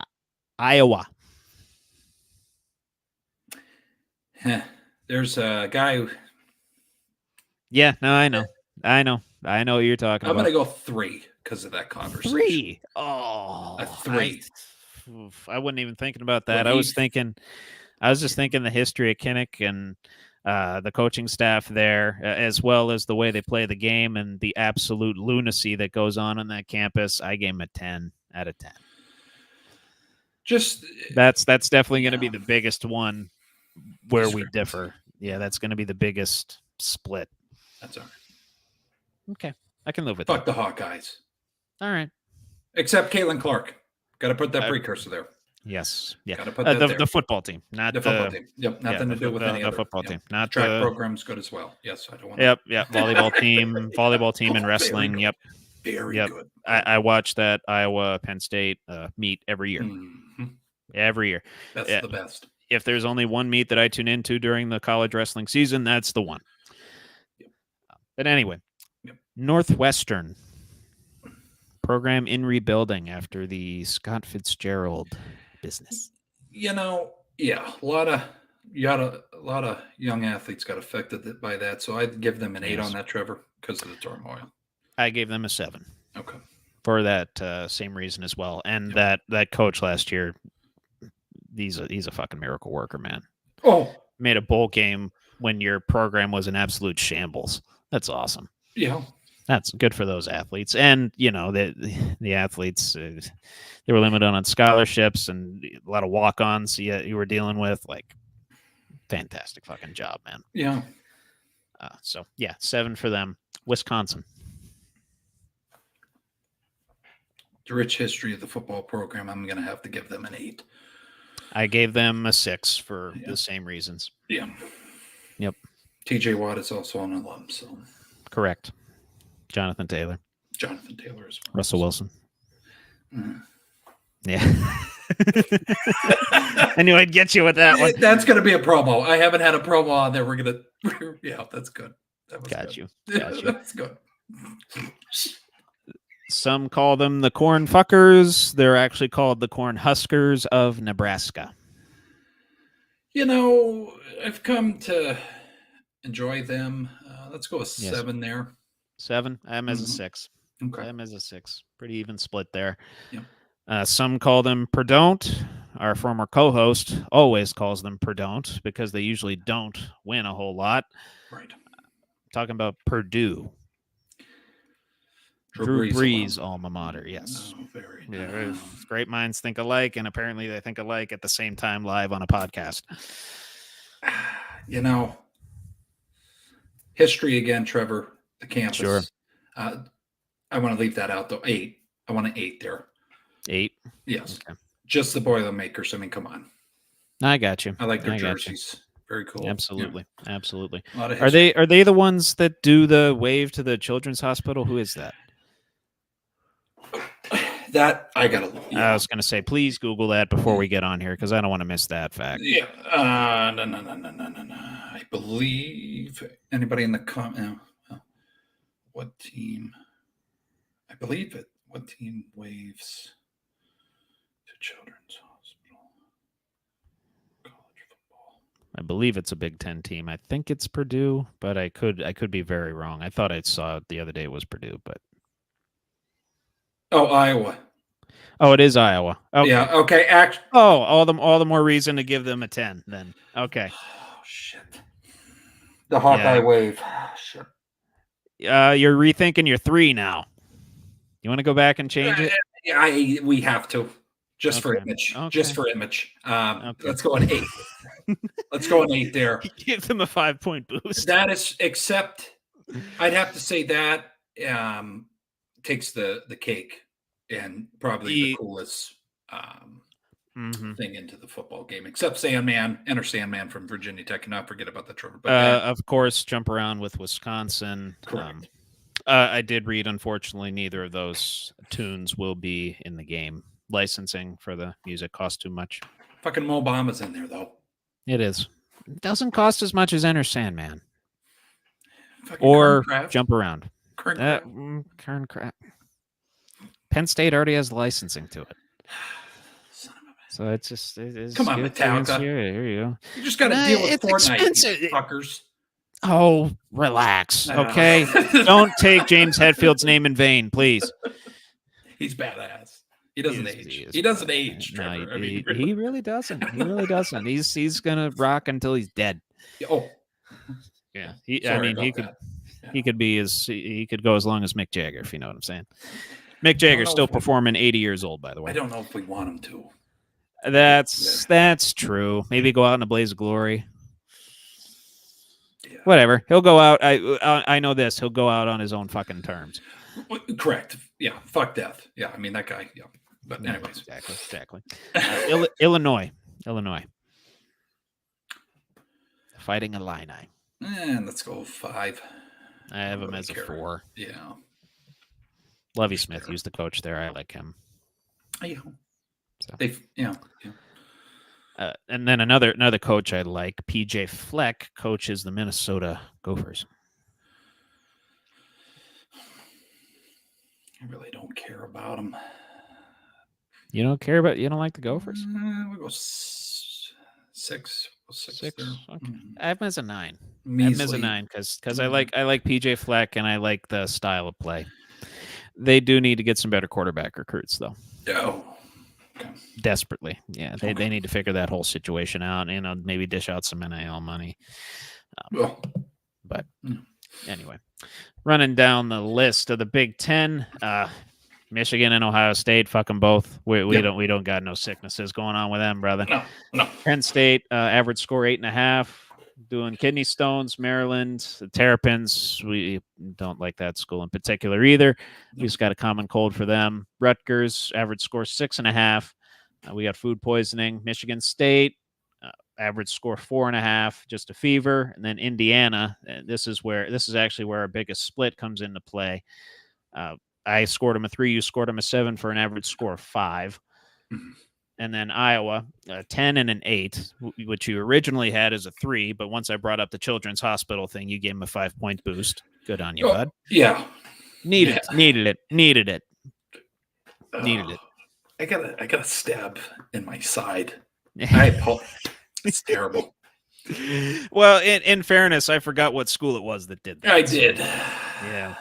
I thought it was Purdue because of that fan that they wheeled around in the wheelchair. He was a super fan for them. Yeah. I forget his name. God rest his soul. He passed a couple of years ago, I believe. So that's unfortunate. But anyway, Iowa, we got him at a 9 for kidney stones. Northwestern, average score 7.5. We got the flu there. Wisconsin, average score of 7, food poisoning. And then Nebraska, Purdue, 6.5. Same thing, food poisoning. Illinois, average score 4.5. We got a fever for them. And Minnesota, the Golden Gophers, at 7.5. We just got the flu for them. Brock Lesnar's alma mater as well. Oh, okay. Won a NCAA title there as a heavyweight. Freak. Might have won 2, actually. Freak. Yeah, 5. Now he lives in Saskatchewan on a big plot of land, shit ton of acres, and he just hunts. I believe his daughter's a softball player or something, and she's a shot put at Colorado State. Oh my God! I mean, looks just like him, Trevor. No DNA test was required. No, for that I mean, no unit. She's a unit, brother. Look up the F5. I know everybody says it's fake, scripted, whatever. That guy is a fucking unit. I don't care. Just watch that. Well, not just how powerful the move is, how easily he gets his opponents on his shoulders. It's ridiculous. UFC. Oh, I know. Yeah, won a UFC heavyweight title too. Lest we forget, broke the Undertaker's streak, which I still think should have never happened. But anyway, for the Big Ten, our highest score was Iowa at a 9, average score of 9. We made up. And we did it, and it's the right thing. Yes. Yep. And then close in behind them, of course, was Penn State at 8.5. And then we had a couple 7.5s, Northwestern and Minnesota. Then what did I say on the Conference USA side? We actually had Liberty and New Mexico State at 7.5 in the Conference USA, right behind Middle Tennessee, which we had at an 8. So not too high in the Conference USA, which is totally fine. No disrespect to the schools. I didn't know. Oh, yeah. So next week on License to Sicko, we got 2 Sicko conferences. One of these is literally in the definition that I typed out of Sicko. Talk about the MAC, and we're going to be talking about the Mountain West next week. And then from there on in, we got the Pac-12 on the week of 7-1. Then on 7-8, we got the SEC, and then wrapping it up with the Sun Belt. And yes, I went in alphabetical order of conferences. Hell yeah. So, hell yeah. No, great there. And I believe we're transitioning to NFL football, right, Trevor? Correct, sir. And we Okay. don't really have like an intro for that No. yet. We'll figure it. And you can figure it out tomorrow. And, spend your Juneteenth figuring out how to improve the flow of the podcast. I think we got a pretty good flow, but there's always room for improvement. Just the intro. I think the segments are so good they need a better draw start. Yeah, and it just like because I'm OCD, I need to like compartmentalize things. Yes. The male brain is like a filing cabinet. You can only pull out one file at a time. So and we have largely a male audience, so we gotta split it up for them. We wouldn't mind the ladies watching. Crap! Not at all. Not at all. I mean, we don't have John Mayer on here or anything, but I think we're both decent, handsome-looking men. Give us a fucking chance. You're married. I'm single. I'm locked down. Trevor, yes, Trevor is. I'm single and ready to mingle. How'd you guys meet? Oh, I watched Buckle Up with the Boys sports podcast. That's how we met. I'd always thought I'd meet the love of my life at a bar. Do the old hit them in the shoulder, make them spill their beer a little bit, buy them a new one, chat them up a little bit. Hell of a tactic. Little old school. Yeah. Oh. Mm-hmm. It works. It does. It works. A lot of good. But anyway. Yes. Anyway, as we continue our ranting in between segments, moving on to the NFL schedule. Yep. We're talking the other half of the AFC West that we didn't cover last week. We're talking Raiders and we're talking Broncos. Raiders and Broncos. Okay. Yep. Just get them up here. Who do you want to start with? Let's do the Raiders because that's going to piss off. Wait, I said the Raiders wrong. We're talking about the Raiders. Oh, yeah. Yeah, we have to say it like that. I've told my uncle and a couple of my friends that are Raiders fans. Every time that I say that, I will do it like that, with all of the throat in it. Hell yeah. You have and to. Yeah, and all of the throat in it. Yes, that is what she said. Sorry, we're going off the rails. We're going off the rails. We're just being degenerates tonight. It's okay. Said you want to start with Vegas. Let's start with Vegas. Let me pull up their schedule real quick, good sir, and clicky draggy over across the 3-screen setup that I have. I tell you what, I'm actually going to pull up the Denver schedule while I'm at it too, just because. Just so I can be prepared. You'd think I'd be a little bit more prepared to start it, but here we are. Mm-hmm. So, the Raiders currently have, they have the 24th ranked of schedule. Like I said, the AFC West, not too high on the strength of schedule list. And their over-under for wins on FanDuel is 6.5. 6.5. Gardner Minshew leading the charge this year. They still got Devontae Adams back. They still got Max Crosby. They did lose Josh Jacobs, and Zamir White's now heading up that backfield. Hopefully an improved defense, but a tough road ahead in a very competitive AFC. Mm-hmm. So starting out, they start out at the Chargers, at Baltimore, then versus Carolina. All Sunday games. We did the Ravens already yet, Trevor? No. No, we did. I tell you, we did the Chargers, and then you have that game as a win for the Chargers, actually. Okay, so we're going to go 1-2 to start. Probably beat Carolina, yeah. Yeah, that's about it. Yeah. Gotcha. I believe I have them going 2-1 here. I have them winning that Chargers game. Oh, wow. Okay. Yeah, so 2-1 to start out. Okay.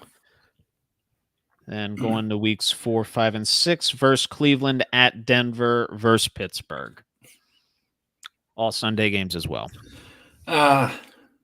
Let's go 1-2 again here, Trevor. They drop it to the 2. Okay. Yes, they drop it to the Browns. And folks, if you don't know this by now, any team that's playing the Steelers, I'm going to say the Steelers are going to win. Yeah, so. No, except maybe the Ravens. Yeah. I picked up on that. Yeah. I picked up on that. Yeah. Steelers going 17-0, right? 13-4, but yeah. 13-4. Okay. Yeah. Little spoiler for the weeks ahead, I guess. Sorry. No, that's all good. I have the same thing, actually. Them going 1-2 in this slate, losing to Cleveland, losing to Pittsburgh. AFC North is going to be a very tough out. And I just don't know if they have the toughness and the fortitude to keep up with those types of teams. No. So right now I have them standing at 3-3. You got them starting out 2-4. Rough start. Yeah. Then in the 3 weeks following that slate, we got at the Rams versus KC at Cincinnati. And this KC game, I believe you have KC. You actually have the Raiders winning that. Yeah, 1-2 again here. They beat KC. They lose to the other two. Yeah, some reason I see them dropping to the Rams. I don't know why. Yeah. Okay. The Bengals. If it was flip flop in Vegas, but yeah. We have the polar opposite here. I'm losing to KC, winning the other two. Okay. So, interesting. Yes. Interesting. Yeah. So I have them alternating wins and losses through 9 weeks heading into their bye week. But after their bye week, they got at Miami and versus Denver. Both Sunday games as well. Not a lot of prime time for the Raiders. Close game against the Dolphins, but the Dolphins win. Okay. 1-2 here. They beat the Broncos. Or 1-1, sorry. 1-1. Oh, 1-1. Okay. Yeah. So would you say close game against Miami, but they lose, beat Denver? Yep. Okay. Yep. Gotcha. I believe I have the same thing. No, I am losing both, actually. Oh, okay. Yeah, this is where things kind of fall off the rails and their lack of depth starts to hurt them a little bit. Weeks 13 through 15 at KC, at Tampa versus Atlanta. Then that KC game it's a Friday game. Atlanta's a Monday game. Yeah. I'm going to say 0-3 here, Trevor. 0-3. Okay. Yeah. Okay. Wow. Yeah. They just completely fall the fuck apart here. Damn. What do I have them doing here? I actually have them beating Tampa and Atlanta after a 3-game losing streak. Okay. That ends against KC. Mm-hmm. So then in the last 3 games, we got Jacksonville at New Orleans and versus the Chargers. All Sunday games. Add some drama. Aiden O'Connell starts the last 3 games. Ooh. Okay. And no offense to Gardner Minshew, but I feel like shit's going to happen. Give them some reps. They might be out of playoff contention by this point, considering you have them 1, 2. You only have them 4 wins through 14 weeks. You have them at 4-10. They squeak out here with a win against the Saints, 1-2. Wow. Yeah. So they go 5-12. Damn. Yeah, you got them at 5-12. Yeah. Good Lord, man. And there's no ill will. It's just the nature of their schedule and the state of their franchise right now. But I'm a little bit more of a believer in Antonio Pierce. I actually have them beating Jacksonville, then losing their last 2 to come to a final record of 8-9. Okay. I'm a little more optimistic. I like Antonio Pierce a lot. I do like him. I think they finally hopefully they found a long-term guy. I hope. They've had guys cycle in and out of there in recent years, and it's not been fun for all the reasons you can really think of too. Bad coaching, bad publicity, and not being patient. Yeah. Just a precursor to add to this, Trevor, and I think all the Raider fans would agree with me if the guy wasn't a fucking idiot. Just think about this. If Gruden wasn't such a piece of shit, where this team would be. I think about that all the time. No, if they didn't take Jamarcus Russell. Like, there's just so many things that you got to. It's the way that organizations run, though. Shit. I can't say I disagree. I mean, you got a guy I disagree. Could have been potentially the greatest superstar. I mean, very young, makes a stupid decision on a Saturday night. Just I mean, just everything you could imagine. You couldn't make a movie on that, Trevor. There's no like in the last 10 years. There's a 30 for 30 out there called Al Davis versus the NFL that basically chronicles the the inner workings of the Raiders organization in some respects, and chronicles how Al and now Mark Davis runs their franchise. Not good. So, but yeah, I'm a little more optimistic. 8 and 9. I'm going over. Yeah, I'm going under. Yeah, not really much to say about that. Probably missing playoffs. I don't see the Raiders as a playoff team at all this year. It's going to be a year of rediscovery, I think. Yep. Might be a year where you might have to reset after the fact, too. I don't know. I forget what Devontae Adams' contract situation looks like. Gardner Minshew's on a short-term deal. Aiden O'Connell, I don't know if he's going to be the guy. You might have to start thinking about.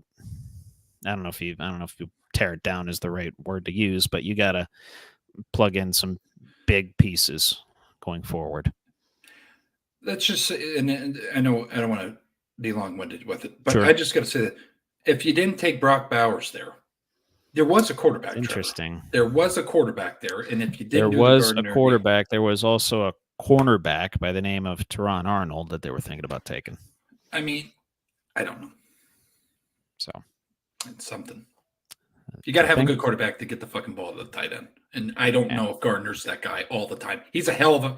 He's like a Geno Smith kind of story, Trevor. Like he sucked at the beginning, but now it has flashes of talent. Yeah. I believe in him. The guy literally lives out what Matt Foley was to SNL. Lived in a van he literally lives in a van and travels across the country, spreading frat boy vibes everywhere. Yeah. The man is an American hero with a legendary mustache and legendary hair.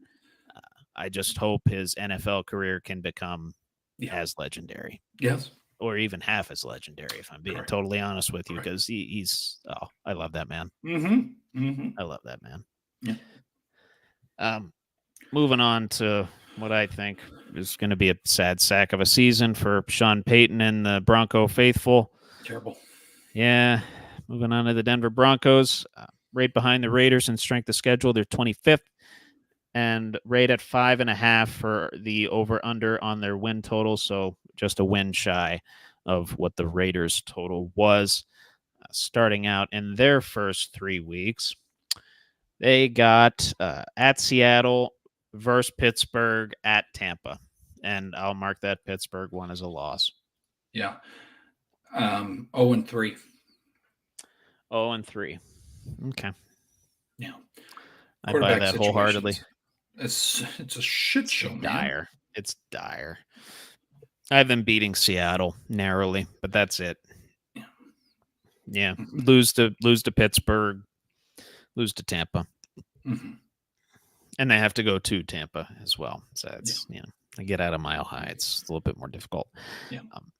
At the Jets versus the Raiders versus the Chargers. And you have the Raiders winning this game. Sneak out a win against the Jets. Against the Jets. Okay. 1-2 here. 1-2. So you got them starting 1-5. 1-5, yeah. I do as well. I think they get swept in this stretch. Okay. Lose to the Jets, lose to the Raiders, lose to the Chargers. Okay. Yeah, I have no faith in that team. I have a lot of friends and family that are Broncos fans. They're just terrible right now. No, you did not address anything. Yeah, no, and you're paying a fucking guy to play for the Steelers. Yep, $39 million. Thanks, bud. Yeah. Appreciate it. Yeah, that's. I'd say that's the equivalent of Von Miller's contract. Only Von Miller actually plays for the Bills. Yeah. Yep. It's fucking them, but he's actually playing for the team. He is. He's wearing a jersey. He's wearing your jersey. He's whether it's on the sidelines when he's wearing sweatpants on the bottom, or he's wearing football pads and he's about to get hurt. Yep. He's using your facilities. Correct. Yeah, using the facilities, doing the bench press and the squats and the bicep curls and the sprints, and, all the Using things. Your toilets. Yeah, that's drinking your Gatorade or your Prime or your Body Armor, whatever hydration beverage you want to use. Yep. He's using the facilities, whereas Russell Wilson is in Mike Tomlin's building. Yeah. So, yeah. Moving on. Yeah. Weeks 7 through 9 for the Broncos at New Orleans versus Carolina, and then at Baltimore. And that New Orleans game is a Thursday night. 2-1 here, Trevor. Who do they beat? Panthers and the Saints. Not sounding too high on the Saints right now. I am not good with the Saints. I think their coach is mid. He's the definition of mid. He should be number 1 on the hot seat. Really? Yes. Not Dayball. No. Not Dayball. Wow. No. Okay, that's a hot take. No. Wow. To me, Dayball might go after 5 games. I mean, Jesus Christ. Well, you got Derek Carr. Yeah. Pro Bowler. You got Alvin Kamara. Sure. Generational talent. Yeah. Amazing. Tied the record for touchdowns in a game. Yep. Is Michael? I'm not. Michael Thomas technically still there. Olave is there. I mean, you have fucking more weapons than the Giants. You cannot. Whatever. Can't produce. No. Yeah, fair enough. Okay. That's like a Staley. He's like a Brandon Staley. All the talent in the world doesn't know what to do with it. No. Yeah. Gotcha. Yeah. I'm going 1-2 in this stretch. Beat Carolina, lose to the Saints, and lose to Baltimore. But I think that Saints game will be very low scoring. Mm-hmm. They still have a good defense. They still got Cam Jordan on the other side. So, yes. Yeah. Anchoring the defense there. So where do I got them through 9 games here? They don't have their bye until week 14. They have one of the later buys. Mm-hmm. 2-7. I have them starting out, and you got them 3-6. So you're more optimistic than you thought. It goes downhill real quick, though. No, I know it does because they got Kansas City, Atlanta, and then Vegas. Those Vegas and Kansas City games are on the road. And, yeah, all Sunday games, normal times. 0-3, Trevor. Yeah, that's what I'm talking about, man. Yeah. That's what I'm talking about. I think that I have them beating Vegas here. Mm-hmm. That's just because I have a split. I had to have a split, and I think I have the away teams winning that series between Vegas and Denver. I have Vegas beating, Vegas beating Denver at Mile High, and then Denver coming to Allegiant Stadium and beating the Raiders. Okay. Okay. But 0-3, we're leveled up now. Okay. We both got them at 3 wins. Yeah. 3 wins through 12, 3-9 starting out. Not fun. No. Not fun. Not fun. And I got a 5-game losing streak and a 3-game losing streak in there already. Yeah. So good stuff. Yeah. And this is where their bye comes into play, weeks 13 through 15 versus Cleveland, then their bye versus Indianapolis. I say they beat the Browns. They lose to the Colts. 1-1 here. Ooh, beat the Browns. That's a Monday nighter, by the way. Mm-hmm. If that doesn't change anything for you, Denver still wins. Yep. Okay, and then lose to the Colts. Yep. Interesting conundrum. That goes the other way than a lot of people would expect. Okay. Yes. Yeah, I like it though. I like it. I have field goal. Yeah, I actually have the same thing. We're simpatico right there. Mm-hmm. Yep. So again, 4 wins through. We got them at 4-10 apiece. Yeah. Then at Chargers, at Cincy versus KC.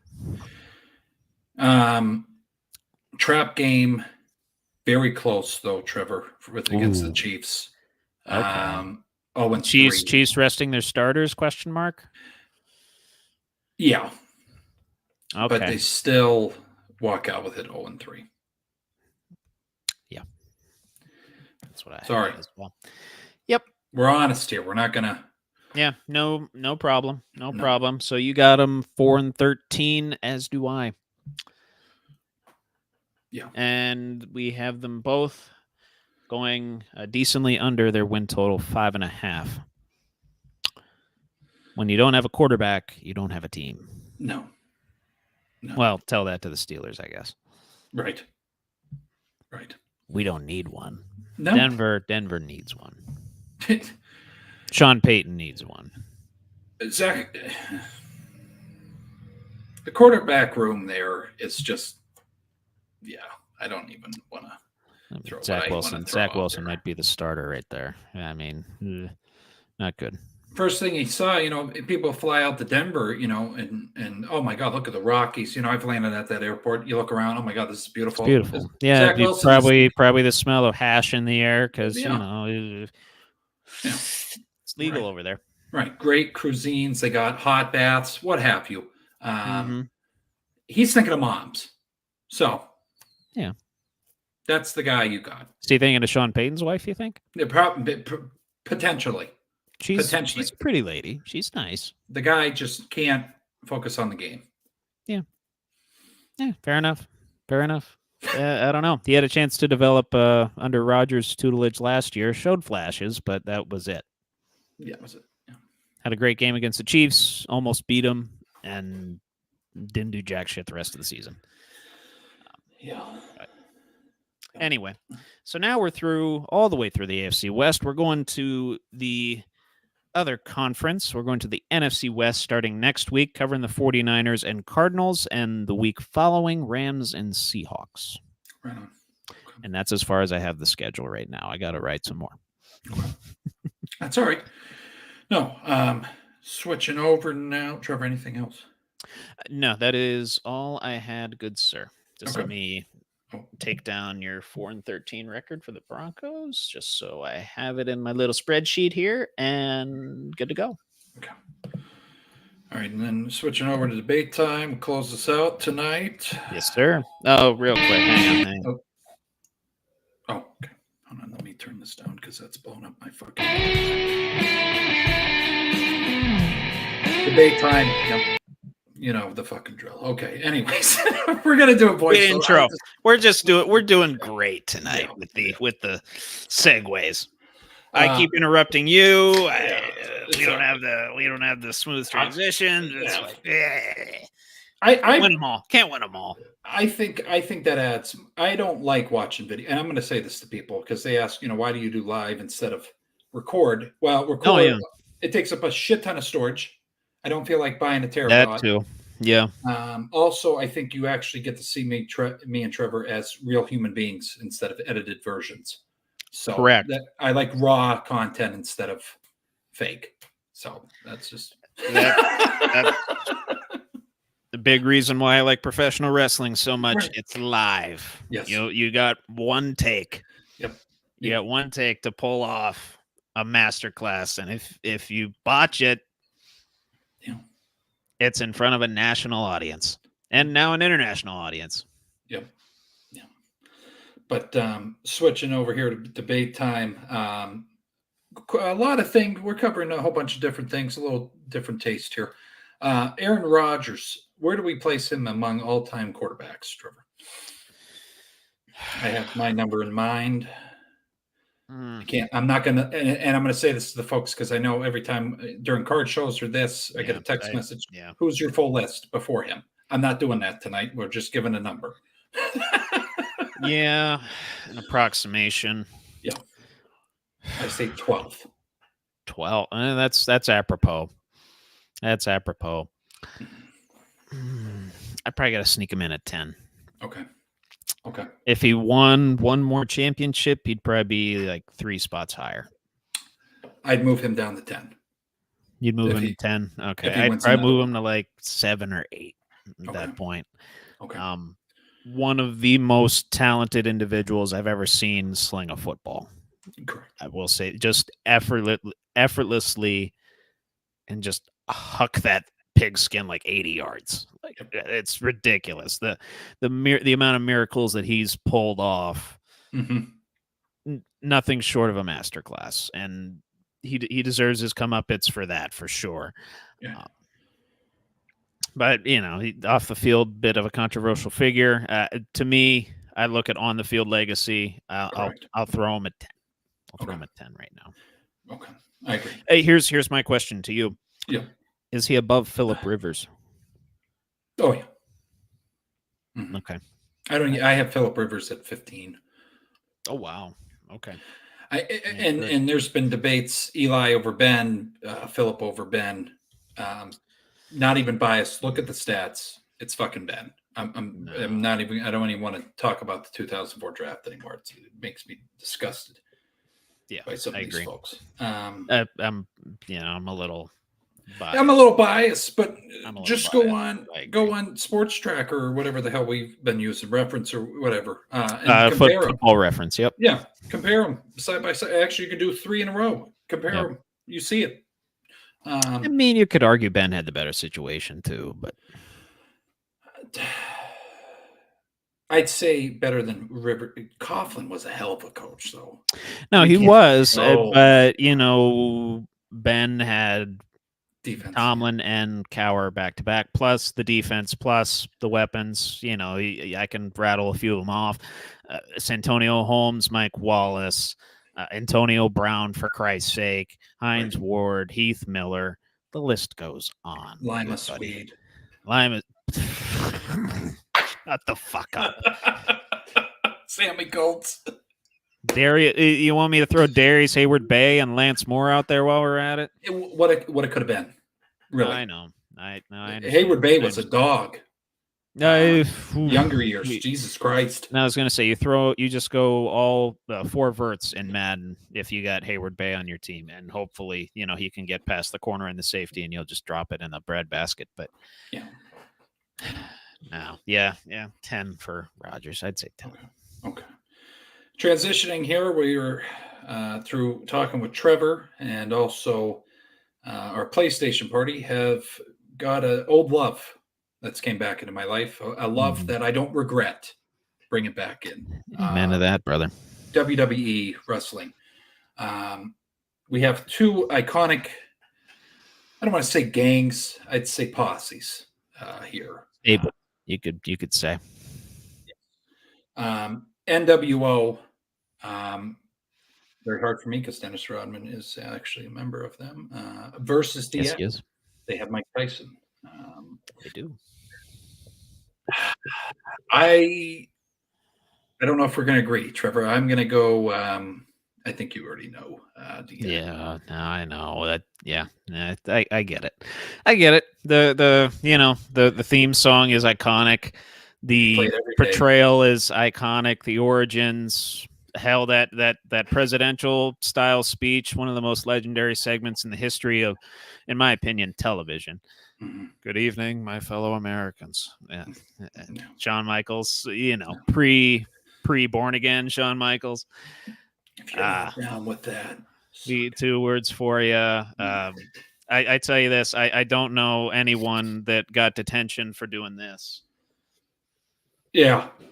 Whereas, you do the suck it in school. I got detention one time for doing that. I did. I was like, I started watching wrestling in 2006, which was when DX reunited again. Yep. So, I got to learn about that as a young kid, very impressionable. Did the suck it a couple times and got detention for it. Never served that detention, by the way. It's probably still on my record somewhere. Yeah. First detention. Oh, out of my 300 was a DX shirt. It's the little characters, the cartoons were on there. Where is that? Yeah. Oh, I was going to say, is that the one where they're mooning on the back? The mooning on the back, and they had suck it on the stomach. And nice. How old were you at the time? It was 9. No, I'm just kidding. I was in middle school. 9? Fucking, okay. I was going to say 12, your dad. 13. Your dad was too nice to you then. Yeah, 12, 13. I think my aunt got it for me, and I just loved them. I loved it. Yeah, no, they're iconic, man. But who's your guy? Symbolic with the Attitude Era and antagonizing the likes of the Hart Dynasty, Sergeant Slaughter, Vince McMahon, and all the rest. I mean, who are you taking here, though? well, this has kind of become a tradition on this show where I do a little reveal for you as to Yes. who I'm picking. So, Okay. uno momento, por favor. Yes. Yes. Yes. There it is. Oh, we have it. He's going NWO. Yeah. Oh boy. Okay. Yeah. And NWO. And here's why. Yes, sir. I think of it from a business perspective, the wrestling business, and how the NWO changed the business, how the NWO leveraged their own equity to get guaranteed money and guarantee that professional wrestling contracts were altered going forward. Yep. And that guys were guaranteed money, they were guaranteed insurance, they were guaranteed somewhat of a stable living. Before that, it was a little dicey. Yes. It was very spotty. A lot of times you'd get paid show to show. Mm-hmm. With the NWO, you got big names: Kevin Nash, Scott Hall, Hulk Hogan. Yep. Ted Turner had to throw him guaranteed money. Yep. Lucrative contracts, creative control, all the rest. Yeah.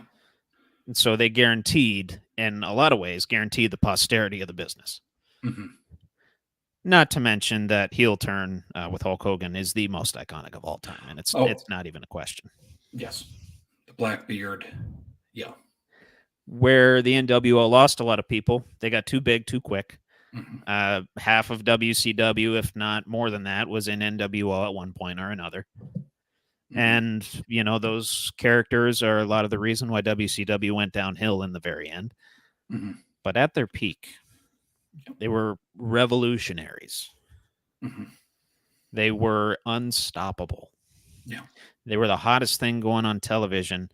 And there's a reason Eric Bischoff has a podcast out there called 83 Weeks, symbolizing the 83 weeks that WCW was ahead of Raw. Monday Nitro was ahead of Raw in the ratings from 1996 to 98. Okay. All the way through 98 too. The thing that changed that, Mick Foley winning the title in early 99 to that iconic Stone Cold pop, of course. Yeah. But at their peak, the way they changed the business going forward, my opinion, NWO walked so DX could sprint. Okay. I agree. With the backstory. Yeah. So, I took it from that perspective. Obviously, I want to do more of a DX entrance than an NWO entrance. I want to, do the crotch chop with the fireworks going off, and that's of course, that's iconic, absolutely. Right. But I have an appreciation for those that paved the way, and NWO in a lot of ways, a lot of good, a lot of bad, a lot of ugly. Yes. Paved the way for what the business would eventually become and what it is today. Yes. Also, remember, Trevor, this popped into my head, Ben Roethlisberger. Of DX, yes. Yeah, I forgot about that. Yep, and you mentioned Mr. Rodman took a practice off from the NBA Finals to hang out with Hulk Hogan. Iconic stuff. God, it's beautiful. That's peak. Yeah. I gotta give a nod to the rivalry with Sting as well. Oh, being the vigilante to the NWO. Yep. Yes. Another iconic figure. Oh, probably one of the most recognized wrestler of all time in a way. But Rob Gronkowski versus Travis Kelce, Trevor. I was thinking about this one, and the more I thought about it, the more I thought about how much more Travis Kelce knows about the game than Gronk. Longevity, for me. Yep. Longevity as well. Yes. Gronk, as talented as he was, and he's uber talented, one of the top 3 tight ends of all time. Yep. In a way, was a one-trick pony, in that you would just kind of lob it up to him, and he would just absolutely body you. Yep. Don't get me wrong. He could still, maneuver in the open field and run guys over. But in terms of getting open, in terms of smarts, in terms of what eventually is going to be overall legacy, I got to take Travis Kelce. Yes. I agree. Not much of a debate there. Also, that's, both of that's them. okay. That's okay. Yeah, I think Trevor. Don't correct me if I'm wrong. I feel Kelsey, not taking away from Patrick Mahomes' legacy, but I think Travis Kelsey made Mahomes a better quarterback as well. Yes. And I think Brady was the better half in that relationship. I think Brady made Gronk better. Of course. You know what I mean? Yeah. So that's the other piece I have. Not taking away Patrick Mahomes is a generational talent, but yeah. But all right, this one, these next two these next two are going to be good. If you could swap bodies with any sports celebrity in the world, who would it be? Oh, and it does not matter eras. Well, I got to go with Paul Skeens because I'm assuming when you swap bodies with this person, you get every aspect of their life as well. You take all that on. It's like Freaky Friday, I guess, or something. Yeah. Is that? Yeah. Is that? Am I reading too much into the question, or is that? I think we're right where we need to be. Embedded in the question. Okay. It's embedded. It's embedded. Okay. Paul Skeens then. Okay. Paul Skeens, and you know why. Yeah. The viewers know why. The resident gymnast. Yes. Yeah. This one was tough for me. A lot of ways I could go. Mm-hmm. I'd have to say, though, a guy that's just, I think, living the fucking life, Trevor, day in and day out, and still seems like it. He's involved in the card business now. Derek Jeter. I'd love to just live his life. Mm-hmm. He is a hell of a businessman. Just to have that sense, yeah. Just the Marlins now, the cards shit, and he has his hands in a whole bunch of shit. Yeah. You know what I mean? So that's who I would swap with, even though he's a fucking Yankee. Yeah, he's a good Yankee though. Yeah. They're not all good. Him and I'd say Mattingly, good Yankees. Yeah. Good Yankee. Even though Mattingly went on to coach the Cardinals, but whatever. I was going to say Jordan, but that's too atypical. That's too typical. Yeah. Rodman, his liver's fucking black, so I don't know if I really want to swap body. Maybe 90s Rodman, if we could just stay in that era. But you want to be friends with Kim Jong-un? 90s primarily Rodman. Got it. Just stay there. Just I don't want to marry myself. Maybe don't go into the aughts. Don't go into the tens. Okay, got it. Just got it. Understood. If you could have a dinner with any sports celebrity, dead or alive, who would it be? My original answer to this, just because of the sheer amount of food that this man ate, was Babe Ruth. Okay. Because he had like a typical like early 1900s type of diet, a lot of hot dogs, a lot of steak, a lot of beer too. But of course, one of the greatest baseball players of all time, if in a lot of people's minds, the greatest. Yeah. But kind of flipping my logic in a sense, because I know this guy knows ball. Yes. Even though he sometimes portrays himself as a little bit more of a goon, and don't get me wrong, he's making millions and millions of dollars doing it, so I'd do it too. And you got to be entertaining. So, but just to see how much he really knows ball, and just to get like into a real depth conversation with him, Pat McAfee. That would be good. Very good. Mm-hmm. Yeah. Plus, I'd get to ask him how cool is it to announce Monday Night Raw every week. Right. Right. He gets to, And he gets College Game Day. The Jey Uso thing. He gets to, jump up on tables, act like a goof for a living. Come on. Yeah. College Game Day too, Trevor. He's off of that this year, but yeah. What the? All right. He said it last year. He didn't want to come back for it. He enjoyed it, but it just stretched him too thin. Yeah, he does travel a lot too. He does. I'm going to say a name. Sports celebrity would be maybe lower end, but this huge Bonnie guy went there. Yeah, Bob Lanier. The reason for that is he put the university on the map, and just going through the 60s, Trevor, not very good times. So just how he transitioned, and then he became an ambassador, and he's a fucking Hall of Famer. So I just want to hear his story and all that shit. Of course, it would be cool. Bill Walton, probably another one you could throw on that list. I'd love to hear. God rest his soul. I just watched his 30 for 30 last week. Fantastic. Very long, but worth it, folks. Amazing. Yes. Amazing. Yeah. It's right up there with Once Upon a Time in Queens. One of my favorites. Yes. And then I guess this is kind of more of a deeper conversation. How has sports changed the world? You could go in a lot of different directions with this one. You could. But I will say from a fan's perspective, I can give a fan's perspective. I cannot give an athlete's perspective as I am not an athlete. So I will stick in my lane here. I will stay to my expertise. As a fan, it has taught us as fans and hopefully as people to embrace our differences a little bit. You know what I mean? Yes.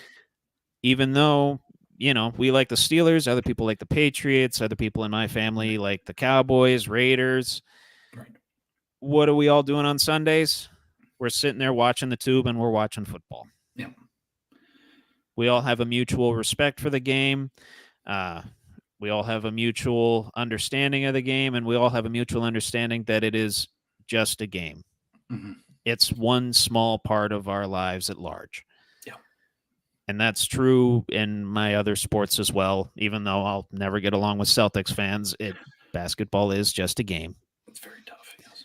It's a big part of my life, for sure. Yes. Sports are a big part of my life. Probably the biggest part outside of family and God. Yes. So, no, to make a long story short, taught us to embrace our differences a little bit and live with each other through those differences. Right. And quite frankly, those in the political sphere could learn a little bit about that. Yes. No, I agree. Just from, I guess growing up, going through it, just relationships you build through sports, I think is the biggest thing, Trevor, too.